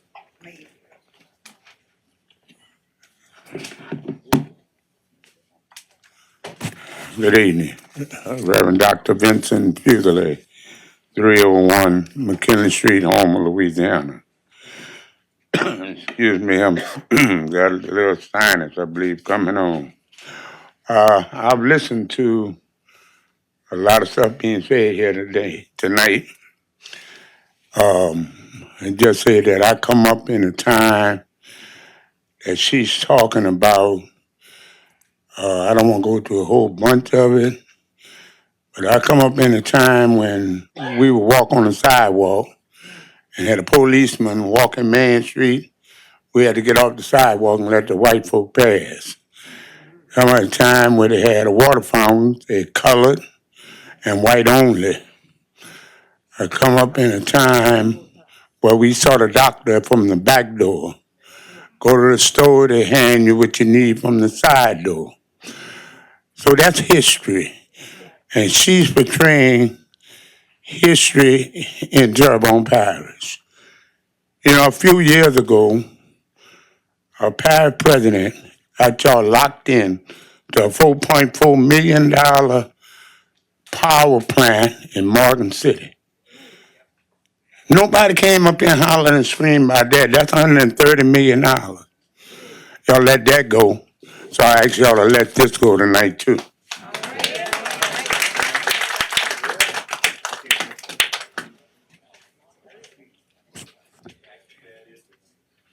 Third and final call, public hearing. Motion closed by Mr. Trusclair. One more statement. No, sir. Motion by Mr. Trusclair. Second by Mr. Almody. Members, vote your machine.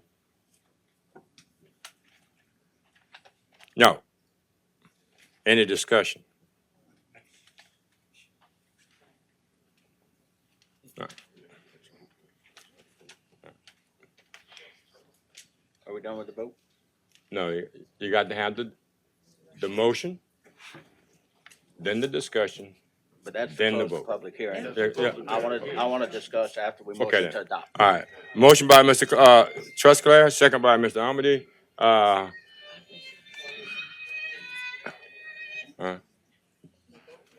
So it's 7-0. It's, yeah. It's not coming on. We got it. It's 7-0. It's, Yeah, but he's trying to vote and it's not sure. yeah, Clyde has neither. I'm good. Kim was in the back. Was in the back. She was in the back.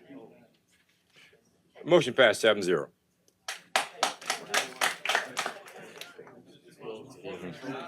Motion adopt, Mr. Trusclair.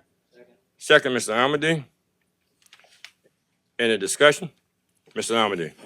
Thank you, Mr. Chairman. So there were a lot of things said tonight, and I appreciate all the people for coming out and speaking up. We always encourage people to get involved in the process. And Candace, if I get some of this stuff wrong, you're welcome to correct me, but I'm going to try and answer a few of the things that was said. So first was about a business plan, and Ms. Goby and her nonprofit provided a business plan that was approved by OCD, who is in charge of administrating this grant. Second, it was asked who provides the artifacts. The nonprofit provides the artifacts. The parish has nothing to do with that. The building. A lot of people have called me and had a lot of concern on the size of the building. I'm a history buff. I visit museums all over the country. And what I've learned is you can never have enough space. You need to have space to be able to grow. You want an example? Go down Barrow Street and look at the Museum of the Veterans. They're currently buying some property for parking. I think they need to hold that property to expand because everything's jam-packed in there. When you go in a museum, you want everything to be spread out so you can walk comfortably and look at things and not have to be looking over people's shoulders to see things.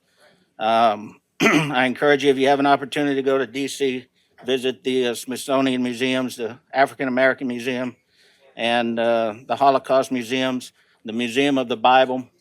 These are all great museums. And let me tell you, you're not going to do it in a 2-week trip. You're going to have to do like me and go there quite a few times. The parking lots, only the parking lot at the back of the building is part of the deal, but Mr. Fowles has said that he would work something out with the museum for 30 additional spaces. And Martin, if I got that wrong, you can correct me too. All right, so 40. He'll work with them on something with that. The maintenance of the museum is not the parish. The nonprofit's going to handle the maintenance. We're just a conduit for the grant. Nonprofits can raise money in many different ways. They can create a foundation to go out. They can apply for grants. I think Ms. Scobie probably has already done some of that. They'll be able to provide for the museum and do the things that they need. But one of the things is about the ownership of the building. And let me try to explain this. If we're putting in a water line, it gets done and that's the end. But the rules speak of the national objective, and there's a time period that the museum has to meet that national objective. The risk on the parish is if the museum does not, then we would be on the hook to pay the money back. So I guess a simple way maybe to explain it, and Jason, you can chime in if you need to, but it would be like we would hold the title until that objective is met, like a bank would hold the title until you pay out a loan. I think that's probably the easiest way to explain it, simplest. I mean, it's really more entailed than that if you really want to go look that up. But once the museum meets that objective, then the building can be given over to the nonprofit, and that's the intention.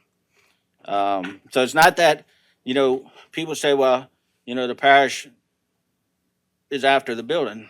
No, we just bought the Whitney Bank building, and we're buying the Shamrock building for our people to have places because of Hurricane Ida damage to some of the structures that we were leasing.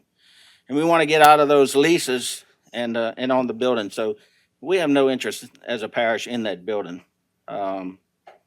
It's meeting the need that it's going to meet. How long will it take to get the funds? Well, there's a whole process of paperwork and sub-recipient agreements and all that.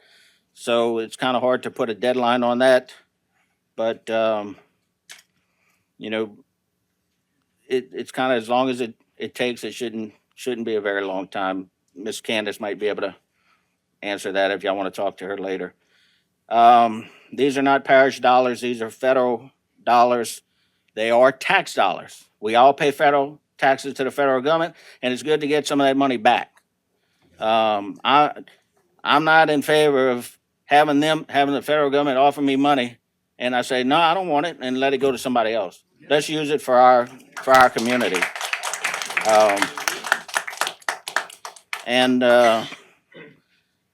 If I missed any of those questions, I'm sorry. I tried to write them down as we went through, and I hope that answered some of those questions. I think that's it, Mr. Chairman. Thank you. Ms. Chauvin. Okay. So I had put on social media to a lot of my constituents and people that follow me, and they have questions. And so, Jason, I'm going to kind of direct these probably to you and Candace more at this time. So people were wanting to know, was the suggested Main Street building evaluated as a more cost-effective alternative to any other building? Was there any other building considered, or was it just this one?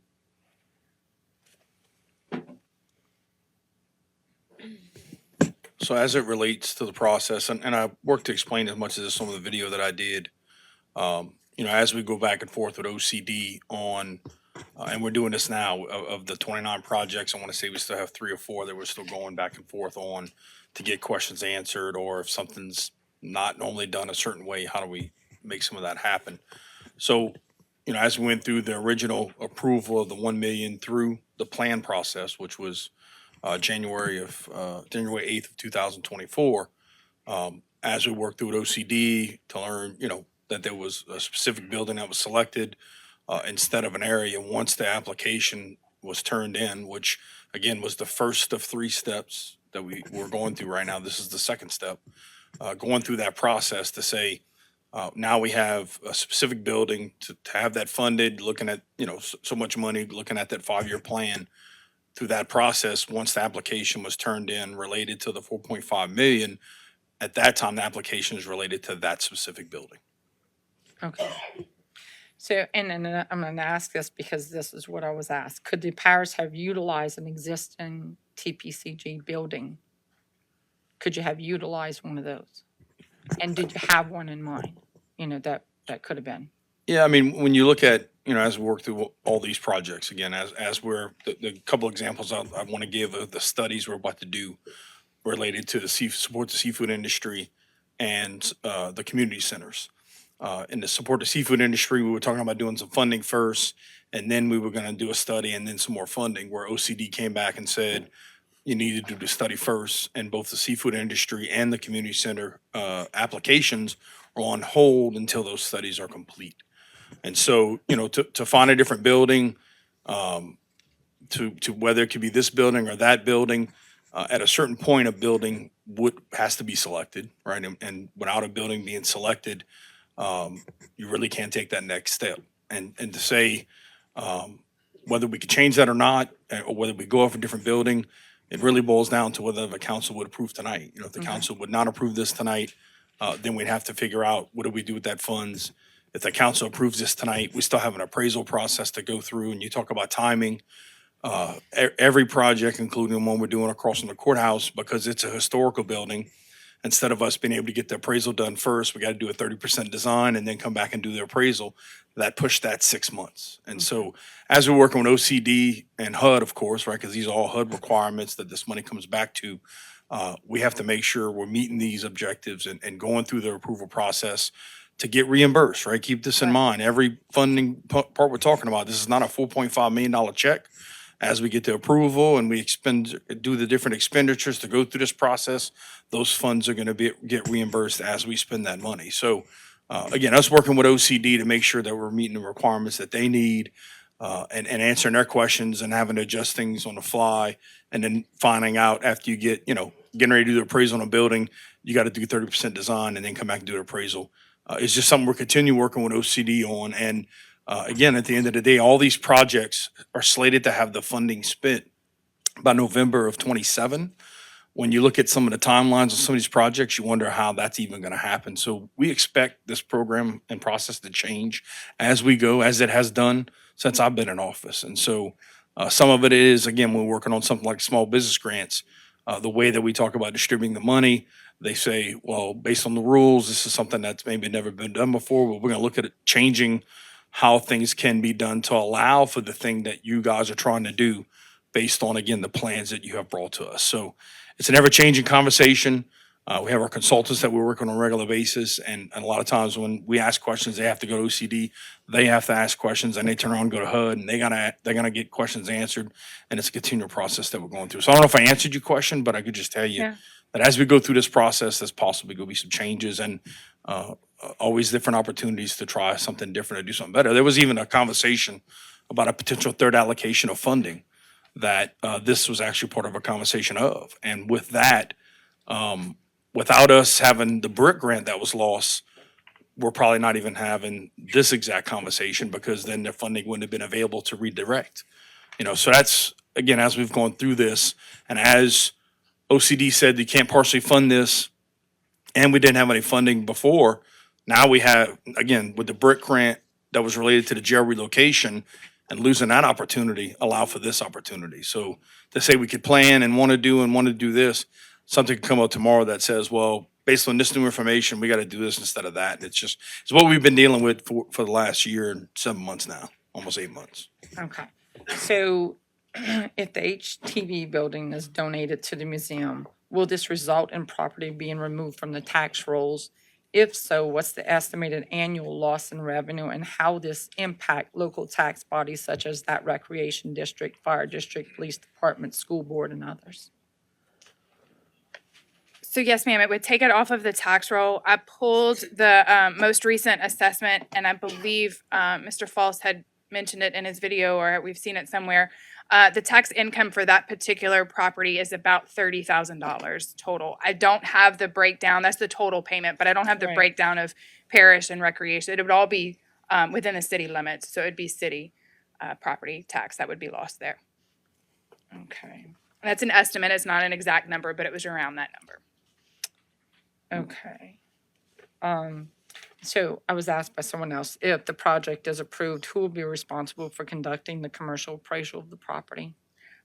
We would select through a pool of approved OCD appraisals for that to be able to happen. The appraisal would happen, and there's also what is the next step, which is a review appraisal. So another independent appraiser would review what the initial appraisal does to make sure that assumptions and projections and all of that are, market and correct, and then we would get a number from that. Okay. I'd like to add the appraisers, the engineers, architects were all previously approved by the council. We went through that process so long ago. Yeah. Yeah. A couple months ago, yeah. Right. So that list of potential appraisers is already out there. Okay. All right. Is it a possibility for me to ask Ms. Scobie to come up to ask some questions? Is that okay? Or not? Cool.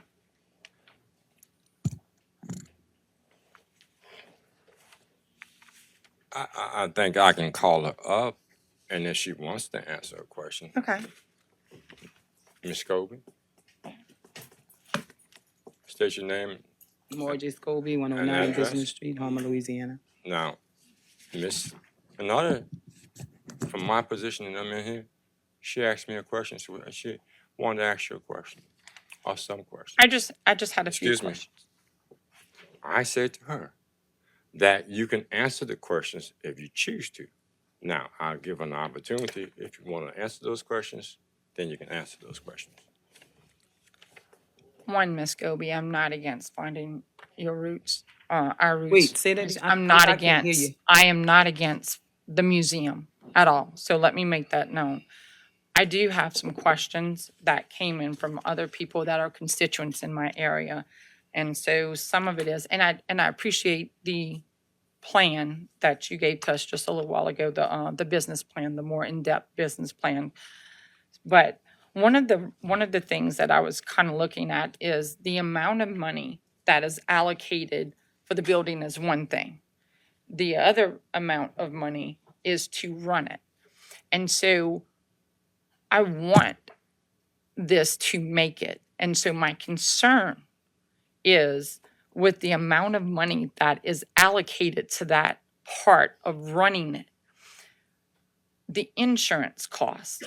Do you know anything like about the insurance cost? Like what is the annual insurance cost going to be per year? And that's something that worries me because I know I had to drop my home insurance. So I'm worried about it for this. In 5 years, is that going to be something to be able to be maintained?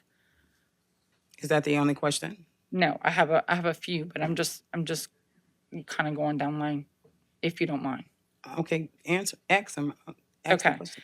The other part is, so some of what Miss Sandra said is that she has some people looking in.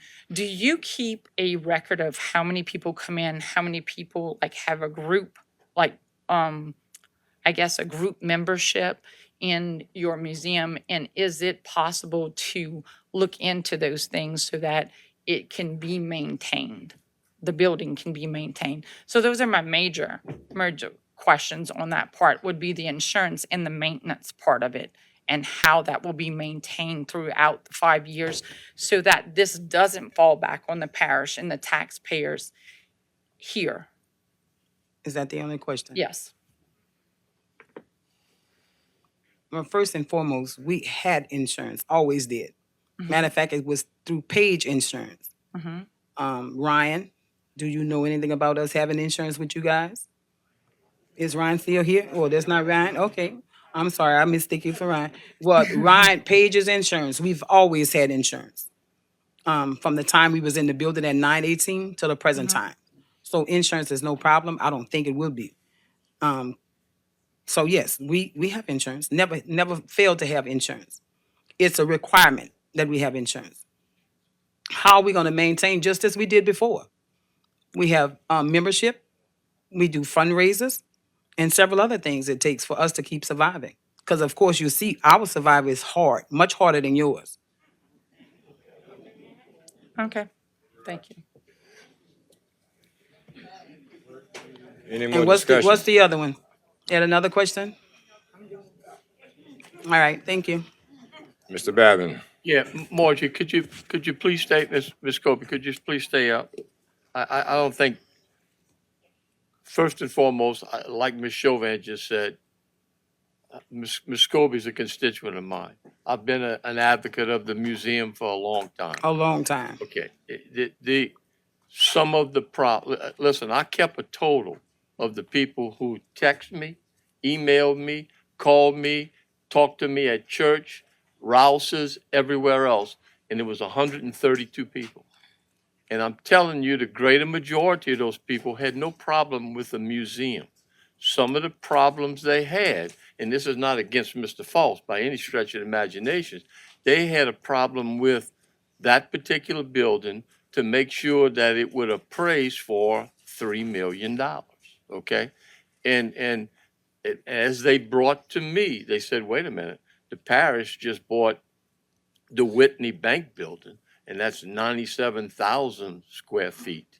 And even with the build out, I think the total came to like 4.45 point something and some change per square foot. Okay. If you apply that same thing to the HTV building, it only appraises around $1 million. Okay. My concern is if it's passed here tonight and it goes to OCD and the appraisal does not come back at $3 million, Mr. False had already said that he wasn't going to take less than $3 million. Where do we go then? You see where I'm coming from on this? And I'm not saying it's not going to appraise for $3 million. I'm not advocating that.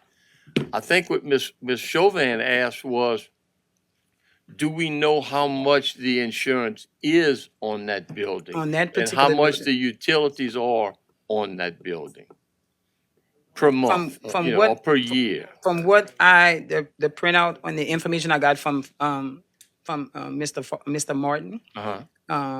I think the electric bill is like five, maybe $400 to $500.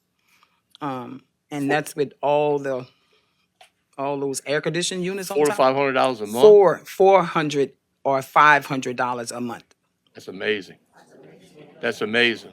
My house is 200, but look, that's fine. And I want to say I did see one of the printouts Uh-huh. showing the electric bill. No, I'm not So, doubting it. I think that's now, wonderful. so far as the insurance, I'm not quite sure about the insurance, but I'm sure once we get somebody out to give us, a quote as Right. to how much it'll cost, and then we can go from there. And I think, and again, I'm going back to constituents who ask me these questions, and that's why I want to ask them tonight. If the building appraises for $3 million and the parish, the building is acquired for $3 million, that leaves $1.5 million to operate. And Right. you, Can I, sure, go if you ahead. look at what was printed out to you, Yeah, I when have you it. see the cost for the to fit it out, it's 1.5 million. So that exceeds everything.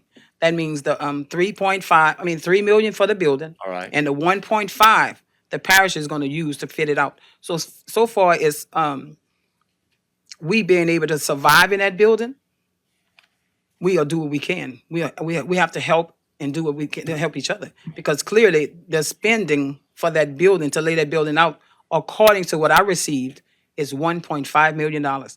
So even if they give us the money for the building, They're gonna use all the money it takes to dress it out as a museum, and then we still have nothing. And that I think is the point what people were asking the question. You buy it for 3, you use the $1.5 million to get it ready as a museum, then where is the revenue gonna come in every month to pay the utilities, the insurance, the people that you have to employ? Again, I'm not against it. I'm just asking the questions, just like everybody else is asking the Right. questions that were asked to me, Right, okay? and we'll continue. And that's what we worry about. If I go to buy a house, I want to know what the appraisal is before. If I went to buy a business, I would want to know what the appraisal is before. It's not that Mr. Falls doesn't have an appraisal. It's just our system that we have to work on that says we have to do this, and then the appraisal comes in after, which to me is backwards, okay? And I just don't think that's a very good, prudent business practice, okay? And I think you agree with that, Ms. Margie, because Well, you and I have spoken about that, We okay? we'll do what we can to keep going, whether it's scholarships, sponsorships, Right. memberships, and we've been doing it. Grants, we've been doing it. We've been doing it all along. Yeah, and I mean, the parish has subsidized the museum for, ever since it's been in existence, correct? Each year. They have given us some funding. Yeah, I mean, some years it was $15,000, some years it was $30,000. I mean, we have the list of what it was, Right, okay? right, and we put everything we had into that first building we were in. Yeah, another question that I was asked, and since you're up here, I'd like to ask you, what happened after Hurricane Ida with that particular building? Why y'all could not go back into that building? The building was damaged. Right. Clearly, I mean, to a point that there's no way we can go back in without having the fundings it takes to fix it. I begged the people, the owners, to let us remain so we can work alongside each other to get this done. Right. But we was rejected and we was pushed out of the building. And so we did what we had to do. We had to place our items in locations and storages. And we had to buy a canister. You probably seen that canister out there. Yeah. The canister was out there for a long time. And then I think after a year and a half of us having the canister out there and wanting to continue the effort in that historical building, we were told to get our canister and everything we own off their property. And see, that's what bothers me, because in our conversations, and Ms. Margie and I speak almost every day, sometimes twice a day, okay? In our conversations, you told me over a period of time, y'all put well over $100,000. $130,000. $130,000 into that building, okay? And who held the insurance on that building? The people who owned it, correct? They did have the insurance for the building, and we had the contents You insurance. had the contents. And my point of my questioning is that you put $130,000 worth of improvements in that building. They had insurance on that building. Did they decide that they just did not want to fix that building after? They Or never. did they, I'm not accusing anyone, but No. did they just take the insurance money and not do anything? That's a question that was asked to me, okay? Well, we was- Why we could not go back there? We was pushed out. That's all I can tell you. We was pushed out. Yeah, and that in itself is a shame, okay? Because that is a historic building, and you were doing, I think, extremely well there, okay?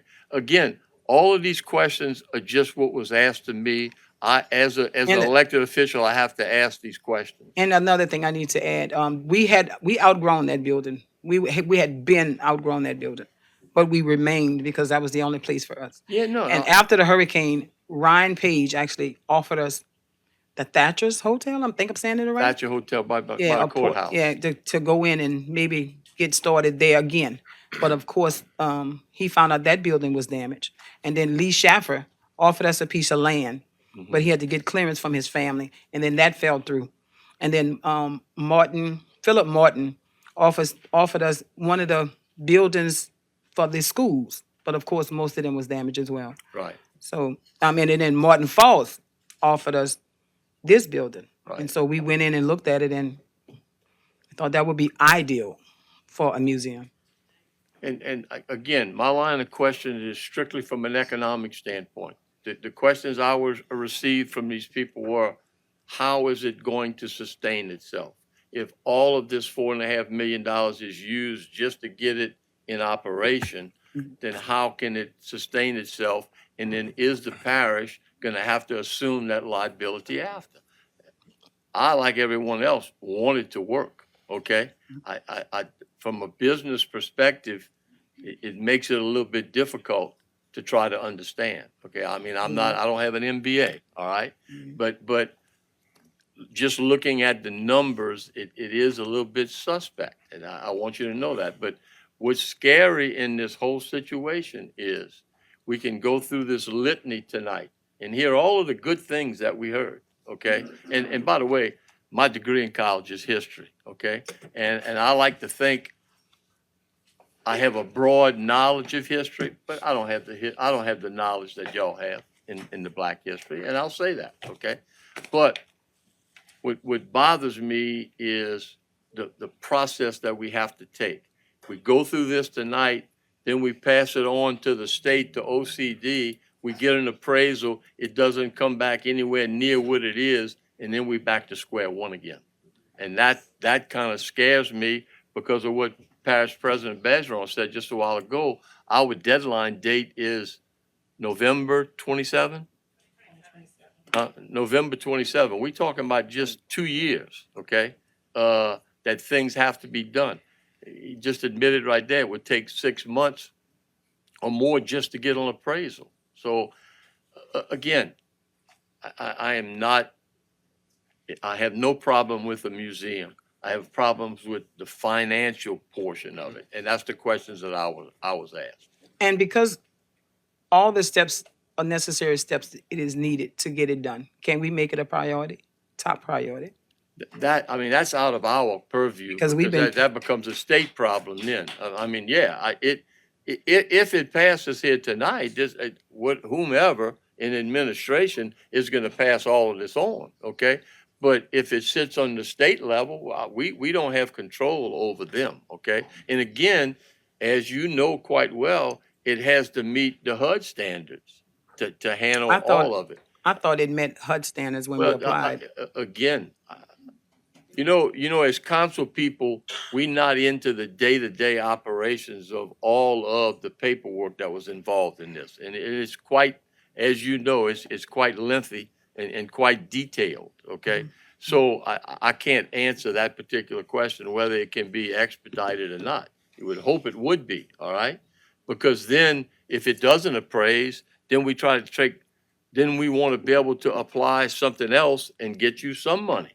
Okay, I think that's the goal of everybody, okay? But I just don't like the fact, personally don't like the fact that we would vote on something that we don't have an appraisal on. And it's not our system, it's their system. And that's a bothersome thing to me, you know? So, I mean, that's all the questions I have, Ms. Margie, thank you. Mr. Trusclair. Yes, Miss Margie, I'm gonna help you out a little bit. You needed some numbers a while ago. I happen to have numbers, okay? The electric bill for the building, according to the numbers that I found, the average, on a 12-month average, $288.70 a month. Now, that building, I've been in that building several times. That building is totally foamed, insulated, top to bottom, side walls, everything. And I think the number I heard is the highest bill in any billing cycle was like $450 or $60. But on a 12-month average, it comes to $288. The water bill average is $65.59 a month. The property taxes are $3,758.55. What? The Wind and Hill policy insurance that the current owner, Martin Falls, has on it, his premiums are $11,536 a year. Okay? A lot of people's houses are close to that already. So that's really not that bad.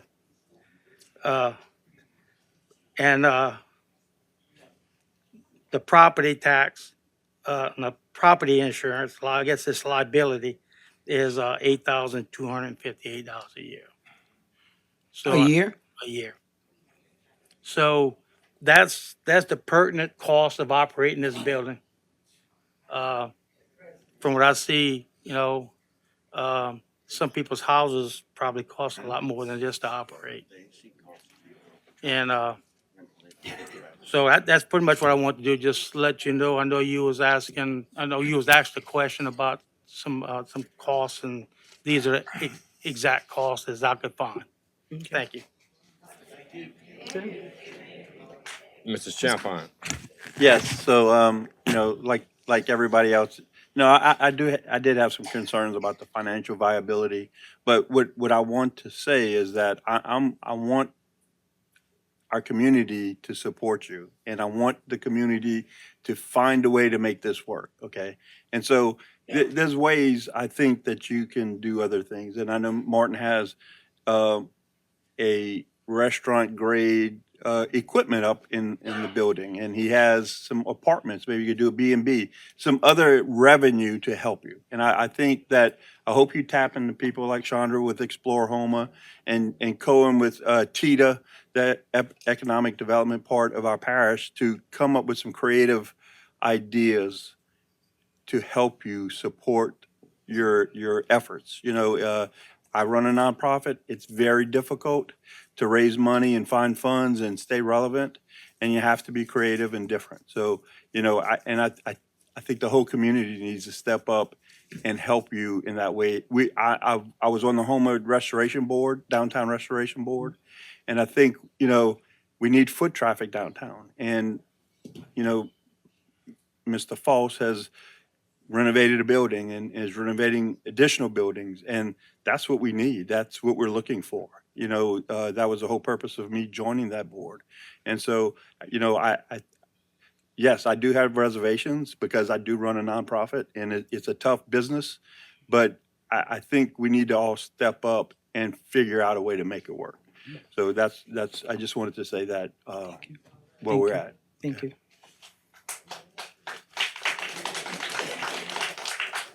Mr. Pleasure. Thank you, Mr. Harding. I don't have any questions for you, Ms. Margie. Thank you. But what I do have is, I want to share that after this, I'm going to be looked at. No, you can have your seat. You're good. I'm going to be looked at in the African American community, Black, white community, indigenous community differently. All right. I was always taught as a young man to stand tall, even if I got to stand alone. I'm budget and finance chairman for Terrebonne Parish, and I need y'all to know that. I'm a Black man, just so we all know, right? Not only that, but I'm the one who called out our parish president. No, not picking, no, not anything, but, and I said there were three things that I was concerned about. Those three things were Miss Diane, the Village East community, and the African American Museum. I brought that up. Just nod your head, Jason, right? So I'm letting y'all know that I brought that up. Am I for Miss Margie? Absolutely. Do I want an African American museum? Without a shadow of a doubt. But there's business to be handled. No one came up here. We talked about our history, and we're not going to talk about that. I know how it goes with sellouts and all this other stuff, but I need y'all to understand, as my father and mother gave me and my three brothers an opportunity out of high school, and they said, you're going to college or the military. I chose the military because I was done with school. And I left 25 years, came back and built a house in the hood, in Mechanicville. I was able to do that, and I don't owe nobody anything. It's mine and my wife's. And it's because I made good business decisions. That's why. Okay? Now let me clear it up for everybody, because nobody wants to talk about the truth. But I'm going to talk truth to power tonight. and I hope y'all don't mind. If I'm ridiculed for it, fine. If you feel a certain way about it, fine. That's what a man who stands alone, that's what he goes through. And I'm going to do that. This museum, I'd rather us make history than be history. Because if we make history, we're good. If we are history, that means we're gone. Case in point, everybody's dancing around the fact that when this deal is done, whether it passes or not, Miss Margie she's good. Understand that. She's not gonna lose if we vote no. She's still gonna have the opportunity to have an African American museum. It's simple. How? Because she has to agree to another building or something else. Am I correct? Am I correct, Candace? Just a nod of the head. You see that? We're up in arms in here about that building because Miss Margie has a nostalgic reason. And that reason is her as a young black girl, she couldn't buy shoes in that building. She had to stand in the back like the other folks said they had to do. But it's still okay. She's still gonna win. She's still gonna win. And she's gonna have an African American museum. Another point that needs to be noted. If she gets in the 24,000 square foot building and anything goes awry, guess what? The parish not only is going to take the building, they're going to take the museum with it. Now, I'm not a gambling man. And I put off my trip to Atlantic City with my wife because of this. But that's not a good deal for her. It's not. Why? I've had to ask, and I hate to say this, but I'm just being brutally honest. I tried from beginning. Miss Margie, look, this is what we got to do. We got to work this thing out. And Miss Margie, you know I'm being honest about this. Martin, I wanted to sit down and develop a plan because Budget and Finance Chairman, she got somebody on the inside who can help her. Okay? So I can make sure it was right. So all of you I see out there, I can be proud to say I help initiate that, but I don't want anything out of it but to see my people happy. We show up here not knowing what's really going on because the questions that we're asking, it's false information. If you guys would get the details from Miss Margie, I'm going to give you a quick overview. It's $4.5 million, right? We're talking about business. Miss Margie said that the 4.5 million would just basically go away and she would just have to do what she have to do or the community would have to come together. Well, that's not how it goes. And I'm very disappointed that our council, we have it, we just have to read it. It says clearly, the building estimated at $3 million. The build out estimated 860 whatever thousand. 50,000 for an environmental review, which means the imbalance would be $510,000 for activity cost, which that's activities to make sure the building's running. So there's monies there. But at the same time, we have to look at what we're going to do. We can't base it on a bird in the bush. We have to base it on a bird in the hand. We have to get definitive numbers to make sure we can sustain a 24,000 square foot building. And I know everybody's looking at me like, why is he just not for it? It's business. It's not about making anyone feel bad or I don't want to see it, because I do.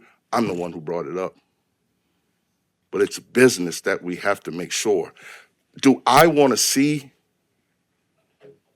Miss Margie have a rough patch or us to have a rough patch? Another storm or something comes through, like the last building, and then where we're standing. Oh, by the way, not only did we have a storm or a tragedy or something happen, but you lose your museum too. That's based on the federal guidelines. And the parish is going to take the building back. Do we want that? Or we want to go with the sure bet. Hold on, let's pump the brakes. All right, I got everybody's attention. We're all involved. Let's take the sure bet. Let's step back. Let's see what we got to do. Finding our roots, just have to agree to it. That's it. And we figure it out. But I'm going to share this and I'm going to be quiet.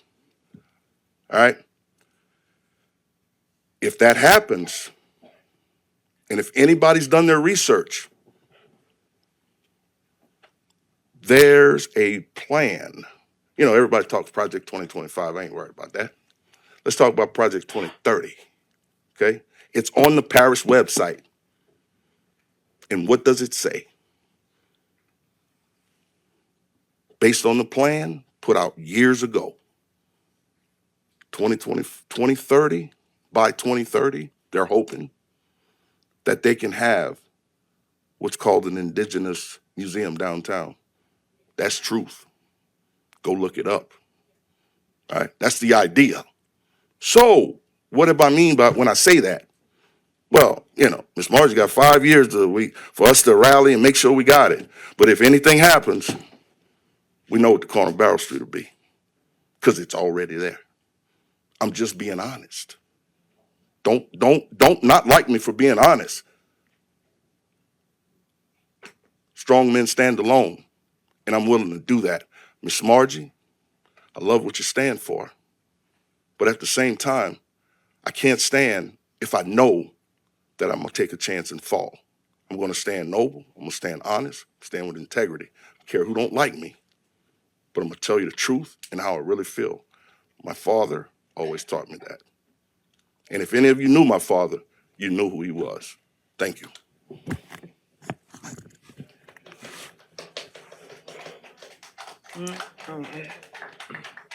Any more discussion? From the chair.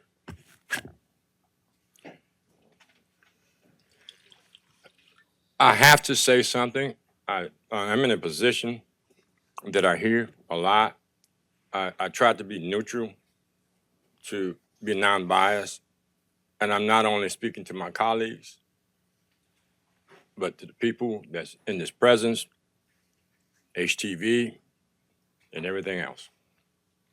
You look at my face and you say, well, Councilman Harding, he's a black man. He's going to be for this museum because he's black. So imagine me here being a chairman in the middle. One side said, because he's black, they're for it. But by the same token, because it's black, and people against it. Martin Luther King had an idea that he came up and he had a speech. And I guess the approach my colleague, some of my colleagues may be looking at it, and most of the people, some of the people are looking at it, whether Miss Margie Scobie is moving into a burning building.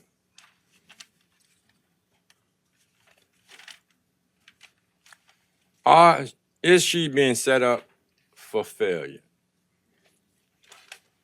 But then there are other people looking at the financial status in reference to this. And you look at how it's being scrutinized in reference to the amount of money and the responsibility she's have. A lot of this stuff is hypothetical. And it won't be long. and this is from the, thank you, Tammy. I won't be long. I listen to the people that come here. Well, some people presented by some people were represented by their representative up here.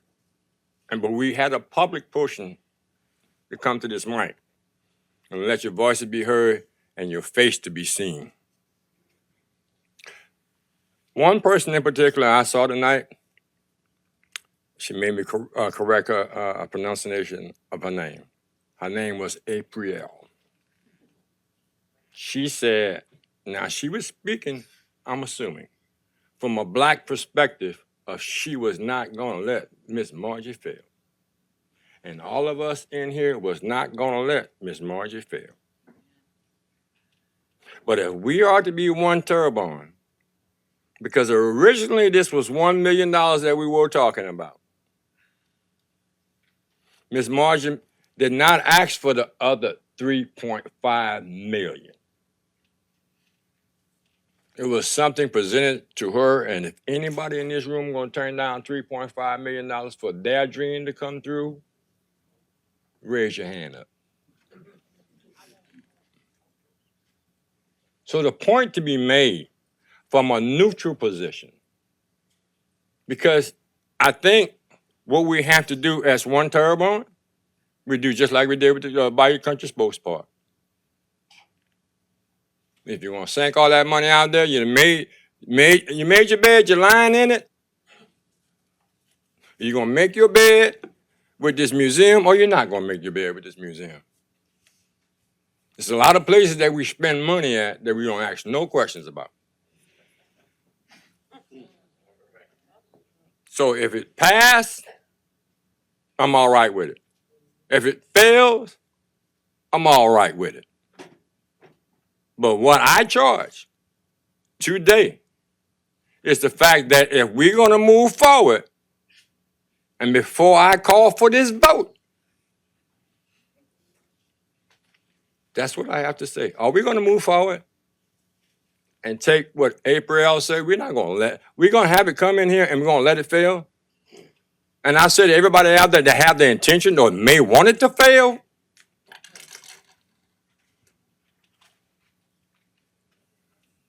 but then we got problems in Terrebonne Parish that's bigger than $4.5 million.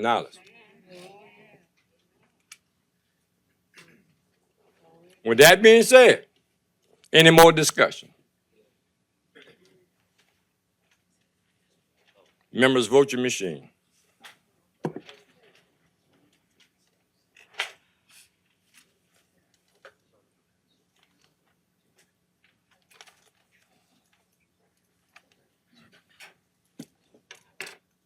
Motion passed, 6-3, and one abstention.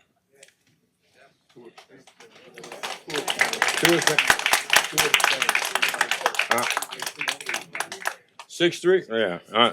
The math wasn't done right. I'm just reading this. It had 10. Okay.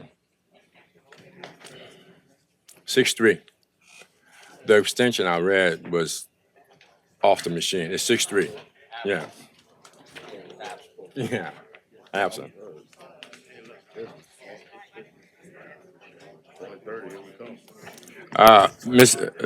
Mr. Voisin. Thank you, Mr. Chair. Just like to say to everybody that came here tonight and spoke on both sides of the issue, really appreciate y'all coming. And I'd just like to clarify my vote, which I spoke to many people about this. After speaking to the CFO, my biggest concern was the money, right? The 4.5. When there was no way that if this thing failed to be told that we'll definitely be able to retain this money, no doubt. That couldn't be told to me. When there was a chance we could lose that money completely to another parish, another state, I couldn't get around that issue, okay? Of course, I spoke to some people, And when I shared this with them, I mean, they were all happy to let the money go instead of this museum. I had to go with what I felt on this issue, okay, and that was a big part of it.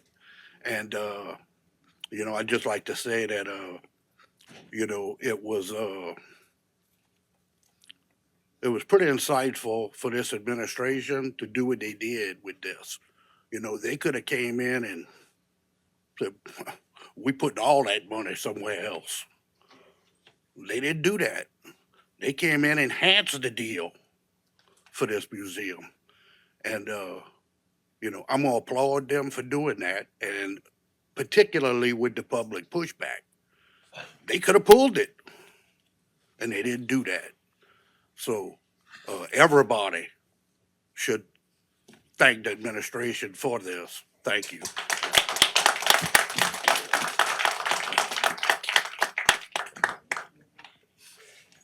Item C, an ordinance to authorize the parish president or administration to execute a cooperative endeavor agreement with the Homer Downtown Development Corporation.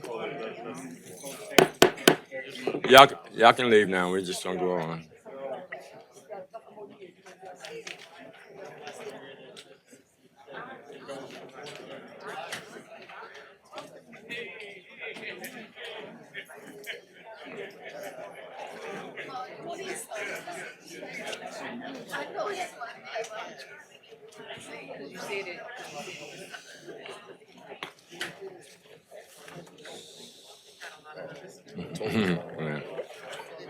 Yeah. If you're gonna exit, please exit and speak outside.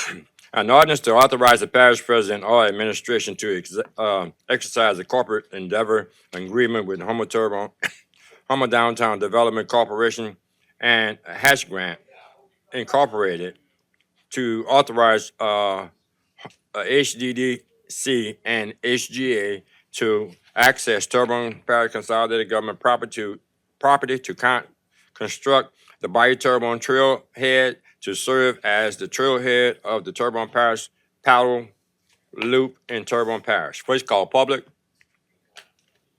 Second call public. Third and final call public. Motion closed by Mr. Trustclair. Second, Mr. Amadi. Any discussion? Members, vote your machine.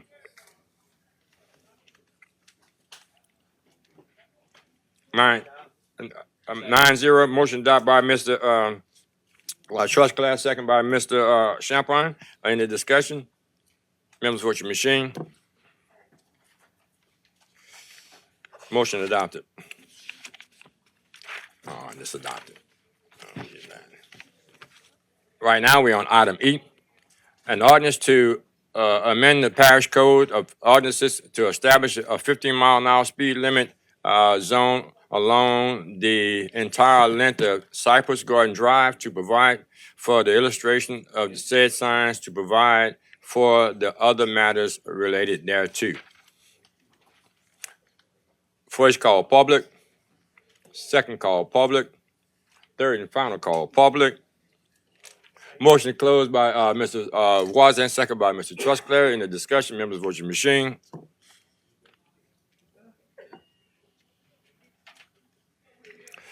Motion passes 9-0. Motion adopted by Mr. Wazan, second by Mr. Trustclair. In the discussion, members, vote your machine. Motion adopted.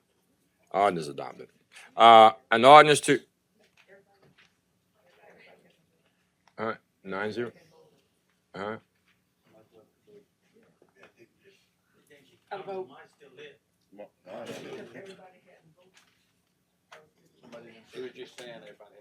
Yeah. Okay, it was 9-0. Is 8-0?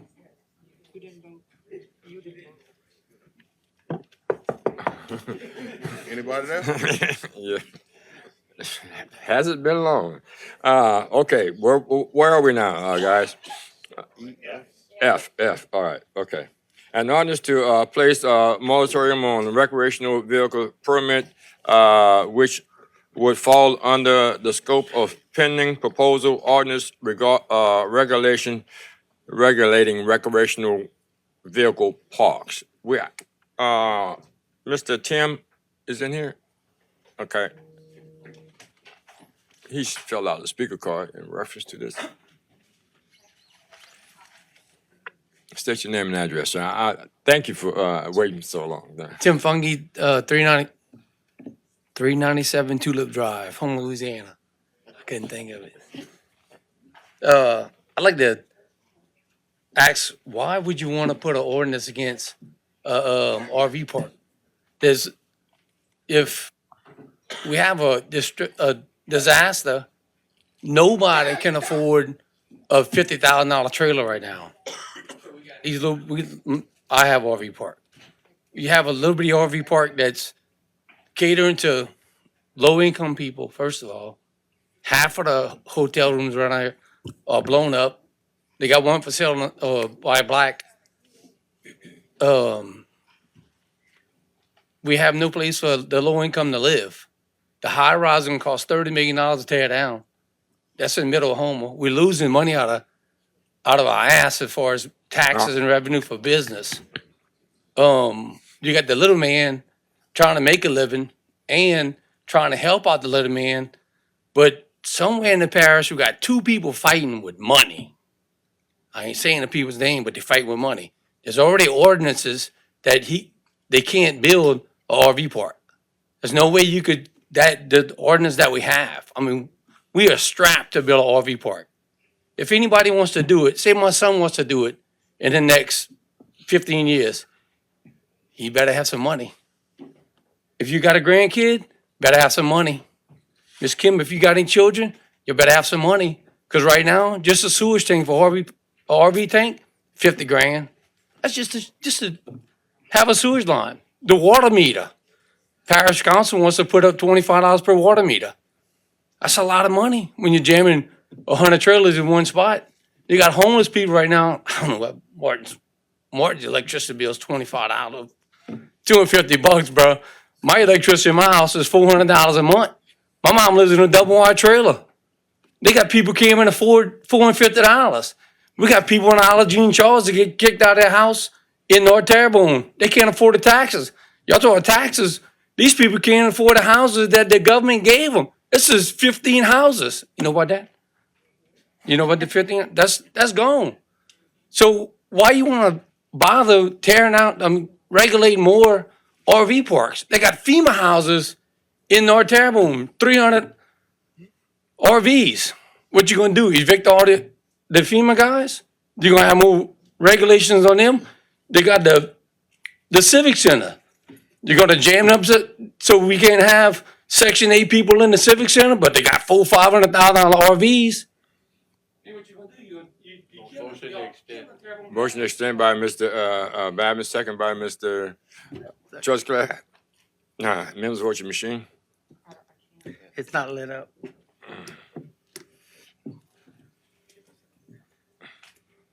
9-0. Yes, it's green. Is there, can you explain this to me? Okay, Tammy. First off, the water meter thing is not the council. You said it was the council. It's not the council. That's the waterworks. We don't have anything to do with the waterworks. But it's the government. We all working Let him together. speak first. Okay, but the ordinance that I'm proposing don't affect any campground that's in operations now. Don't have any effect on them whatsoever. It don't have any effect on any permits, but there aren't any. But had there been a permit issued to construct an RV park, it wouldn't affect that. This is only future new RV parks that are wanting to build in Terrebonne Parish. And the reason I did that is because when the waterworks thing came up, I went with you guys and supported everything and fought for you guys against the waterworks. We realized at that time the parish had no codes regulating RV parks in the parish. So anybody could go get a permit, got a permit, I'm building an RV park. There was no guidelines. He could put whatever he wanted, how he wanted, as long as he met the Board of Health requirements and whatever the utility requirements was.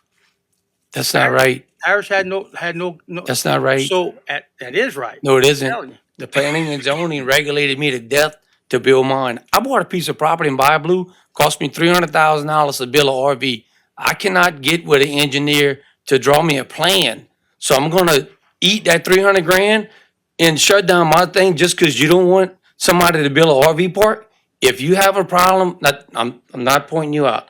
If the parish has a problem with a certain person building a certain RV on a certain piece of property, they have enough regulations on people like me.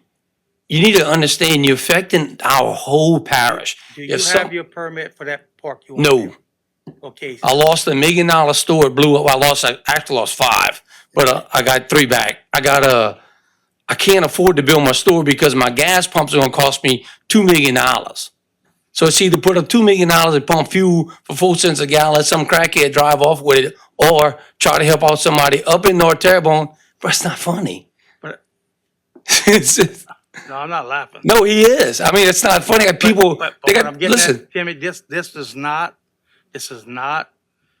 We have to have some regulations that you have enough. control. We don't have anything for RV parks. Am I wrong, Parish President? Now, if I'm lying, I'm lying because I was lied to. Right. Okay. No, my understanding, and we've been working with planning and zoning on this, is that we only have this for trailer parks. And so I know Planning and Zoning Commission is putting some stuff together to get stuff in place related to RV parks directly.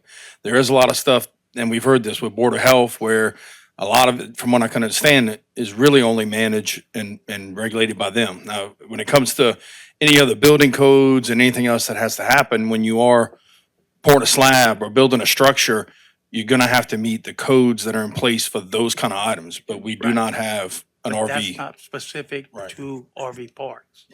Okay? That's just that's our general building codes, okay? So we have to have some type of regulations so that if you got $1 million RV park at your place in Pointe-au-Tremble, you don't want some guy come and put a $200 RV park right next to yours and devalue your property. You got people installing in South But Ashton North, they can't afford a $5 box to live in. they're there already. We're gonna have more. We have more. Terrebonne Parish had 130,000 people pre-Katrina. We lost 30,000 people. We had a lot came back from Ida. Ida smoked us. The people with money, the men with money left our parish. The oil fields left our parish because of the regulations in this parish. The workers came in was Mexicans, Hondurans, from all over. Guess what? They leaving because ICE is getting them and they ain't got a place to stay. Half of them is in Ashton North. They got more murders in Terrebonne Parish and shootings right now. The reason why the statistics ain't the same is because the numbers of people, the amount of people left. Just like in New Orleans. We used to have 1.5 million in New Orleans. I had an office over there. Excuse me. Could you hold on for a moment, Steve? Legal has chimed in and maybe have some information that you may want to add to this particular discussion. I'm fine. Thanks. So our department has been working with the Planning Commission on the RV park regulations. They've been meeting as a committee for the past few months. They've come up with the RV park regulations, and it went to the Planning Commission last month. They tabled it to the next meeting, so that's something they're ongoing. The whole point of that is because they had made a determination that there wasn't RV park rules, and we needed more regulations on that. So this moratorium would be solely for new permits that would fall under the scope of the new RV parks. Just to clarify for anybody, that it's not just for an RV permit. It's only if you would fall within the RV park ordinances that are being proposed by the Planning Commission. And if anyone wants to look at that more, planning and zoning would love to show it to you. Just give them a call. They are welcome. They would show anybody. They meet every month, so feel free. Steve? I mean, it pretty much said, it's just, we had nothing. So, And this doesn't affect, being as we have anybody- nothing, let's Look, leave it. one at a time. All right. this only affects people that have the intentions on building a new RV park in the parish. Don't affect anybody want to put a camp on their property or two camps. I think their proposed deal is anything over three campers would be considered an RV park. So, So this is not gonna stop anybody from putting one or two campers or three campers on their property. Okay, they can get a permit, they can still do it, as long as they meet all the other codes. so who on this parish council wants to pay for my note on my piece of property with the engineer that's gonna charge me $75,000 a draw my place? 75 grand is a lot of money. I mean, I know y'all got it, but who's gonna pay my note because you wanna stop somebody from putting an RV park on their property? Why you don't have one now? The reason why, because I had to rebuild 5 gas stations on my own because the government won't loan me any money. So I And I didn't get stop you. This ordinance didn't stop you. You It stopped- is now. It is going to do it today. If I want to do it, I'm doing it. I pay. You go down by Blue. By Blue got 50 RV parks. They got 50 trailer parks. I'm just another one getting built, and I'm helping the community because not everybody could afford $200,000-$300,000 a foot. No, $200 or $300 a foot to build a house. There ain't no house being built in Terrebonne Parish right now. There's not that many building permits. There's not many businesses because people are getting dragged down with every kind of damn regulation there is. This is just another regulation. You really gotta consider taking your thing back. Yeah, excuse me. Legal again. Yeah, to give a time frame. So the Planning Commission is meeting on August 21st to either determine to recommend or not recommend the proposed ordinances to the council. That would go up to the council at the next council meeting, whenever that one is, but it's got to hold over 30 days because of the ordinances. So that it would finally come for vote in, let's say, late September. This moratorium's 90 days. Also, I'd just like to say, August 21st, if you would like to go to the planning meeting, you can ask them to revise it. So August 21st, the Planning Commission's gonna be meeting. They're the ones that are creating these ordinances for recommendation. If you'd like to speak with them, maybe you can cooperate with them to possibly change some things you think in there that you think would be easier for citizens that want RV parks. August 21st, this room, 6 p.m. May I ask you a question, legal, just to see? I think we're arguing about something that is being put here because we basically don't have anything to cover certain areas. What we're really leaving up to planning and zoning, and what they have to do is just so happen that they table what they had to do. And this is just actually covering some of the loopholes until something comes back up before it comes to us. I would say the moratorium would be because the ordinances aren't passed yet, but everyone's aware that they are being introduced, that the moratorium is pausing people from hurrying and filing for the permits that would be affected from the ordinances the parish is trying to enact. Okay, thank you. Steve? I'm done. Sir? All right, Mr. Babbitt? Yeah, Steve said something earlier, and I may have misunderstood. Anyone who has applied for a permit already is exempt from this moratorium? If they have an existing permit to build an RV park within the regulations that the parish has set forth right now, they can build an RV park. Well, there is no permit to build an RV park. So it's not like they would be applying for a permit for an RV park.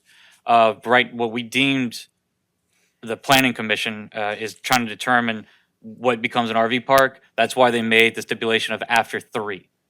So right now, you don't apply for an RV park. You apply for multiple RV permits, and then eventually, it becomes an RV park. Does that make sense? Okay, yeah, But the ones that are currently approved, yeah, they're grandfathered in. okay, so somebody who right now wants to build one with 3, Yeah, that fits. that would never be affected even after the Okay, passing of that possible would, so, ordinances. so a person who has a piece of property and has a permit right now can go build an RV park at 3. And then once the planning commission comes up with their set of rules, Mhm. comes before us, and then we dissect those rules and finally come up with an ordinance, they actually could add on to that 3 RV park and make it 200 if Timmy wanted to do that. But somebody with, Yeah. and I just want to make it clear, somebody who has applied for a permit, and I'm using the term RV park. Sure. But to put 3 RVs on an area that we'll consider a park, they can do it right now. Certainly, yeah, 3, certainly. I just wanted to make sure. I thank you. Ms. Chauvin. Okay, so I do have a question. Chris, to the RV parks that are already there, are you going to send, sorry, are you going to send these draft rules out so that, because this would pertain to them in a way because they're going to understand it more. This is their business on that part and probably would have more to add to it or take away from it.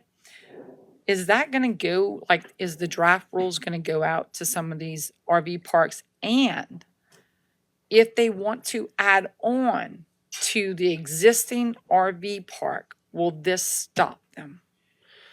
Okay, that was going to be my question too. I'd raised my hand, but then you jumped in. So let me answer that one first. Okay. So the moratorium, as you've said before, would not apply as long as somebody was applying for permits to put no more than 3 on a single legal lot of record. But if somebody has an existing RV park, let's just say, pick a number, there's 10 out there now, and they want to put an 11th RV site out there, then this moratorium would prohibit them from doing that because they're expanding their RV park. So I just want to make that clear. Okay? No, hang on. So, but you're going to like this part. So the first part of your question was the process that the planning commission has been going through up to this point.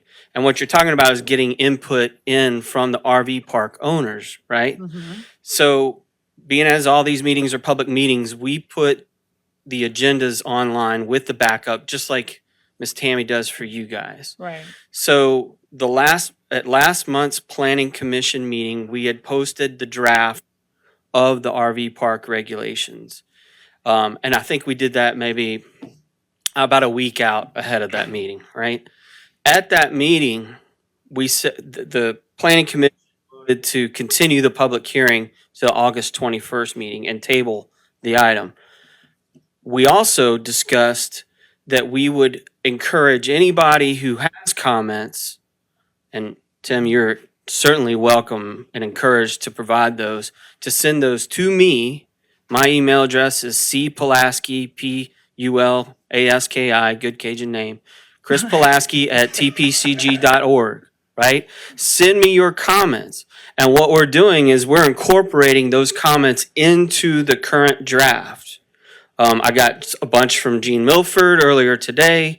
I know Kevin Belanger is working on some, and I would encourage Tim or anybody else out there to send those to me, and we're gonna put those into the draft that we have, and then publish that draft online again in advance of the 21st meeting so that everybody has a chance to digest it. So you're not seeing it for the first time at the planning commission meeting. And as Derek pointed out, from the planning commission, assuming that it doesn't get tabled or continued again, it's going to then be a recommendation to you all, and you guys are going to introduce it and then call for a public hearing again.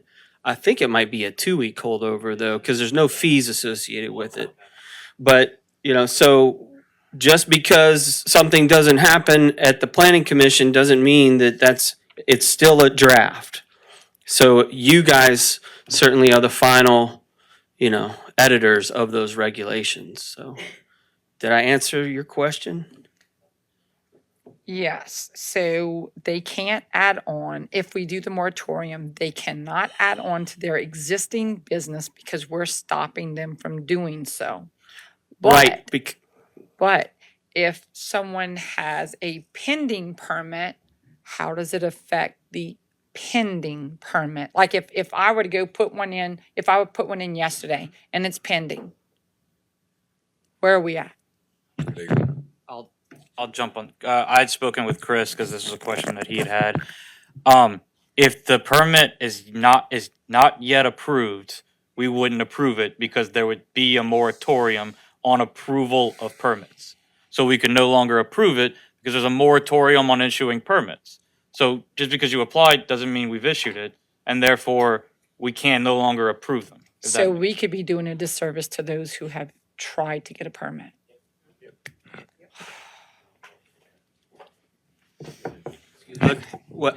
One other thing I just want to point out with respect to the new ordinances, just to be clear too, once those become effective, anybody who has an existing RV park, it's grandfathered in as is. So the existing RV parks wouldn't have to go back and change their makeup to adhere to the new set of regulations. However, if they expand, then they do. And it was the same with the mobile home park regulations. So Yeah, just the expansion part, correct. Just the expansion part.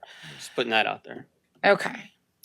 But your rules are gonna adhere more like to drainage and things of that nature? Was that like the big issue? I mean, that's part of it. Part of it is the standards for development. Part of it is things like setbacks and spacing between units, setbacks from adjoining properties. There's comments about setbacks from approved subdivisions. There's regulations in there about landscape buffers and other types of buffer requirements. It's very similar to the mobile home park regulations that were adopted by the council in 2014. In fact, both of them were tracking together, went through the planning commission together, and when it got to the parish council moved on the mobile home parks and just basically they shelved the RV Okay. ones. So my question is this: how does that work if planning and zoning, the committee, gives waivers? Because I was at the meeting and like you have people coming in for waivers. So how does that work? Because I have a couple here that's a big deal for them. So I understand both sides of it. I get both sides of this coin.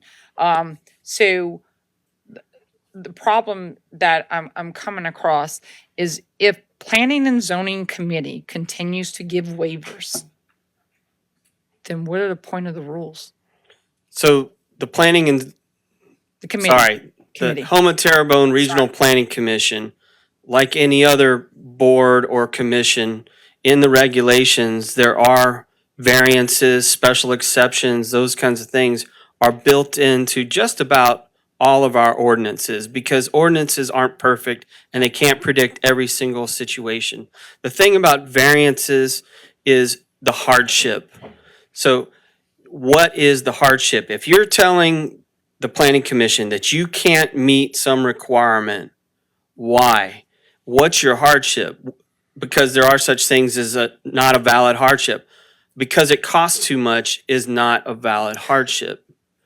Okay? Okay. But like I'll pick an easy one, setback requirements. Well, I can't meet your setback requirements because this subdivision was developed before zoning even existed. The lot's only 80 feet deep. I can't have a 20-foot front yard and a 25-foot rear yard setback and still have a house unless I'm living in a shoebox. So there are times when variances are appropriate, and it's up to the staff, because we make a recommendation to the planning commission. And then, of course, the final decision rests with that commission or the board of adjustment. Sometimes you all are the ones considering variances. So they do, we have to have them. I mean, but you just got to be consistent. You can't be arbitrary and capricious about how you approve or allow for those variances or special exceptions. So, Okay, thank you. all right. Kevin, you had yours, but then Mr. Babin? Yeah, I just wanted to clarify something. You- Derek, you said that if somebody has a permit in right now, Yes. they could not, it would not be accepted because if the moratorium passes. If it's for more than 3, just to be Okay, clear. All right, all right. For But- 3, that wouldn't apply. Let's look at timeline here. I mean, Chris just got up here. Y'all, the next meeting is August 21st, yes. 21st. So if it's passed, then it comes to us within 30 days. Yep. That's September, Yep. okay? There's no way that we're gonna pass it on the first buy because we're gonna have all kind of exceptions to it. So then we exceeding the 90 days that we're trying to start right now. Yep, yes, sir. So I really don't see a need for a moratorium because it can't happen anyhow. Yeah, that's fair points that you're bringing up. I mean, you know. Yeah. Yes, yes, sir.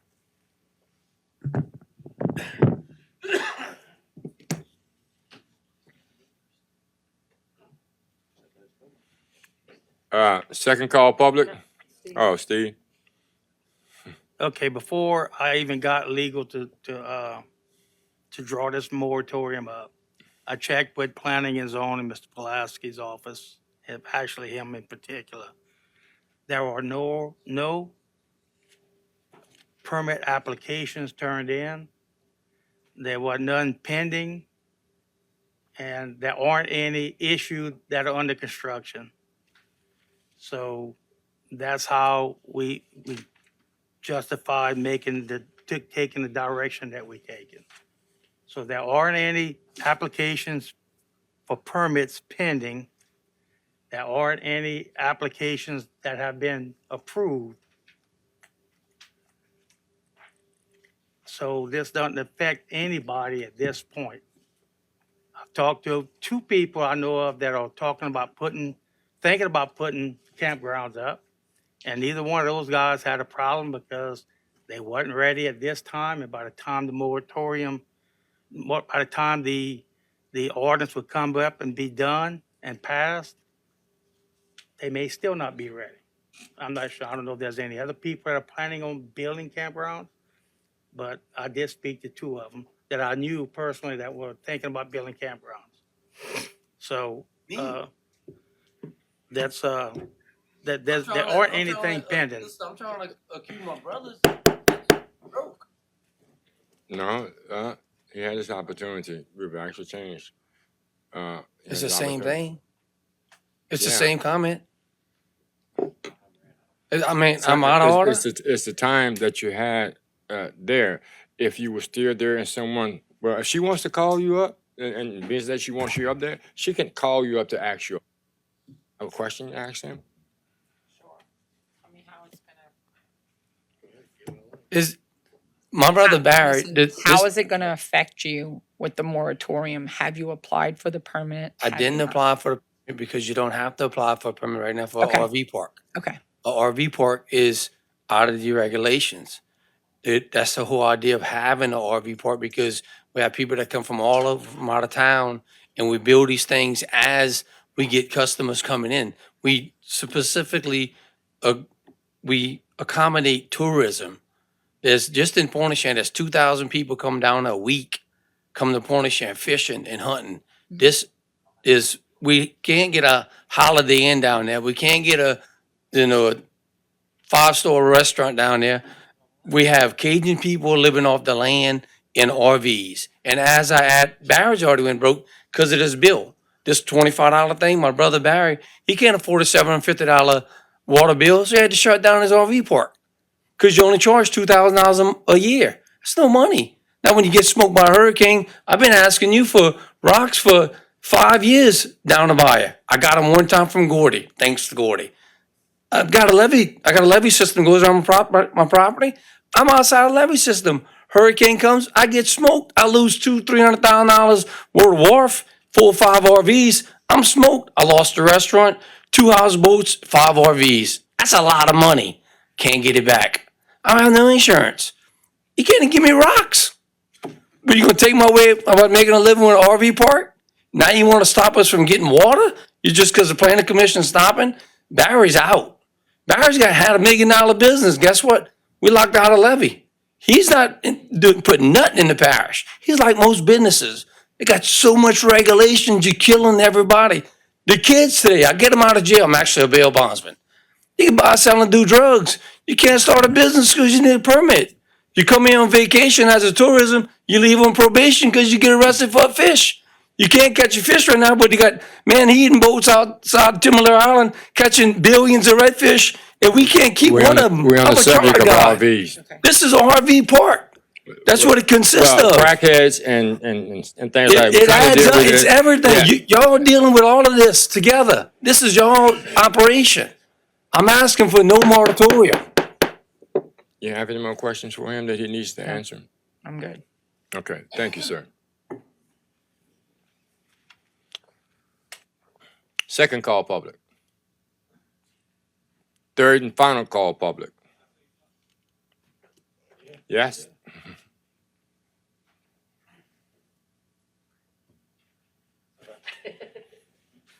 My name is Joey Verdin.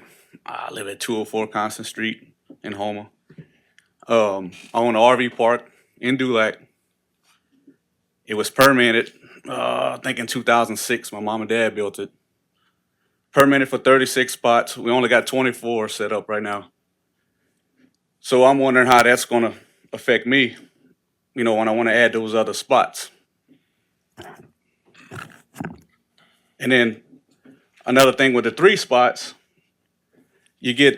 I've been hearing all kind of different things over the years because I call and ask because I had got a paper in the mail, which I probably still got it, saying something about they was gonna grandfather me in, but they was coming up with some new regulations for RV parks that you needed a service building. And you were only allowed 5 RV spots per lot until you were required to have a service building. So where does, like we keep going back and forth with the information. Chris, can you come up? I think you might have a better understanding of that second question than I would. The first one, if you already have the permit for 32 RVs, correct me if I'm wrong, Chris, I mean, he's fine if he already has the permits for the 32 RVs. It's been a few years.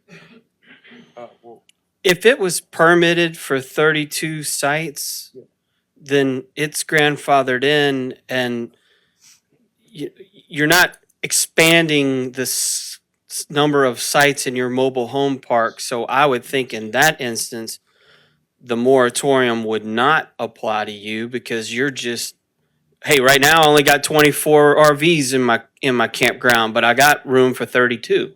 I'm set up for 32. So that moratorium, as I interpret it, would That would be my not interpretation as impact well. what you're doing. As far as the new regulations go, if they pass, again, your park and any of the parks that Tim has as well are grandfathered in as is. So if you just keep it at the 32, you're fine. Now, if you want to make it 42, then the 10 additional, that expanded area would have to adhere to the new regulations. As far as the service building goes, I completely agree with you. It is the plumbing code and the building code, the state building code, have been playing tennis with that requirement for years. They dump it on the Department of Health, and then it ends up going, it falls back to the parish, and back and forth and back and forth. And right now, in talking with Bo Dupre, our chief building official, I believe that the service building requirement it's in the plumbing code, but they leave it to the chief building official to enforce it. In some instances, the Department of Health says, we're not going to require it. So it's really a hard one to pin down. The only thing that the permit office at this point can do is if a service building is required, then we look at it and say, okay, well, it's a commercial structure, so you have to go to the state fire marshal, right? It's got to be ADA compliant. And if you're in a special flood hazard area and you're in Dulac or in Pointe-au-Chien, well, that structure's got to be 10 feet, 12 feet in the air plus another foot of freeboard. So now you got to put a service building 14 feet up in the air and you got to have a handicap ramp going up to it. And that's usually where a lot of RV park ideas die on the vine, right there. Add that to the FEMA list. Yeah. It's 18 foot. Hmm? It's 18 foot. 18. Yeah, imagine that. Better hold it until you get in there. So going back, how does the numbers change from 3 to 5? How do numbers keep jumping from 3 spots to 5 spots? So if you got 5, so the regulation before was anything over 5 spots had to have a service building. That's what they mailed me in the mail. Now it's going to 3 spots. That's happening at the state level. Yeah, okay. That's at the state level. Okay, I see your question. Okay, so those are two different things. The 5 is completely separate. I don't know much about that topic. I think Chris was trying to explain it. The 3 is simply the limit of RVs that you can have on a lot before it becomes an RV park. Gotcha. So 4 and more, as soon as you put the 4th one on, it's an RV park. 3 is just a lot with some RVs on it. Okay, let me say something here. You're legal, right? Yes. When did you say the next planning and zoning meeting is? The next planning meeting is Yeah. August 21st, 6 p.m. this conference room. All right, and we have the mic open for the public to give their discussion. Mhm. Now, what we right now, we're open to the public. We have to make a decision somewhere down the line. Let's hear from the people from the public and move on. Because we're having a, right. Sure. That meeting gonna happen later on in August. Good idea. So let's move on. Perfect. Anyone else? Third and final call for public. Hi, Connie Borey, 201 Maisami Lane, Chauvin, Louisiana. I do own a campground in Pointe-au-Chien. I also have one in Cocodrie. I have some with more area to develop in Pointe-au-Chien. If this passes, I will not be able to add on. My income goes slight.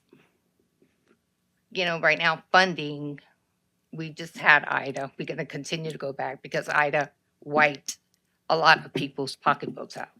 I don't have insurance. I work alone.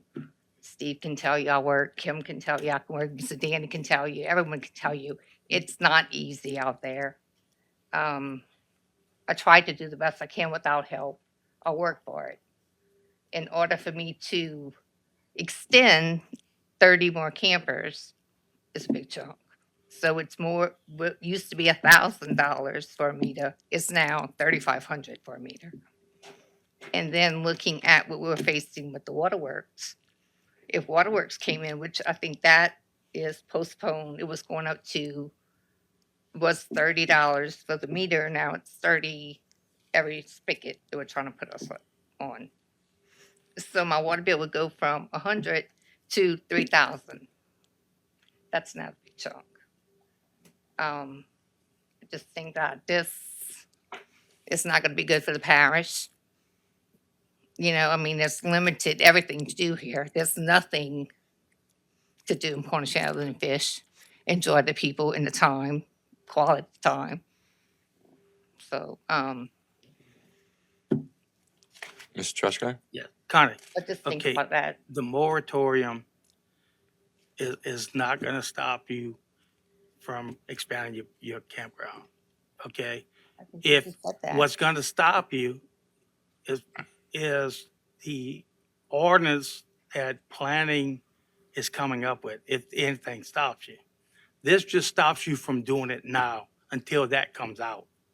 But once that comes out, once those regulations comes out, that's when you guys need to come out here and kill it if you want to try to kill it, because that's what the parish is going to force.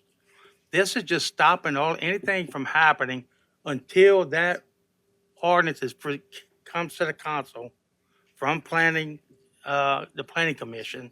So They putting the regulations together. That's gonna have any future campground are gonna have to follow. Once that comes in, now everybody gonna know exactly what it's gonna take to put a campground or expand a campground. That's all gonna be laid out in that ordinance.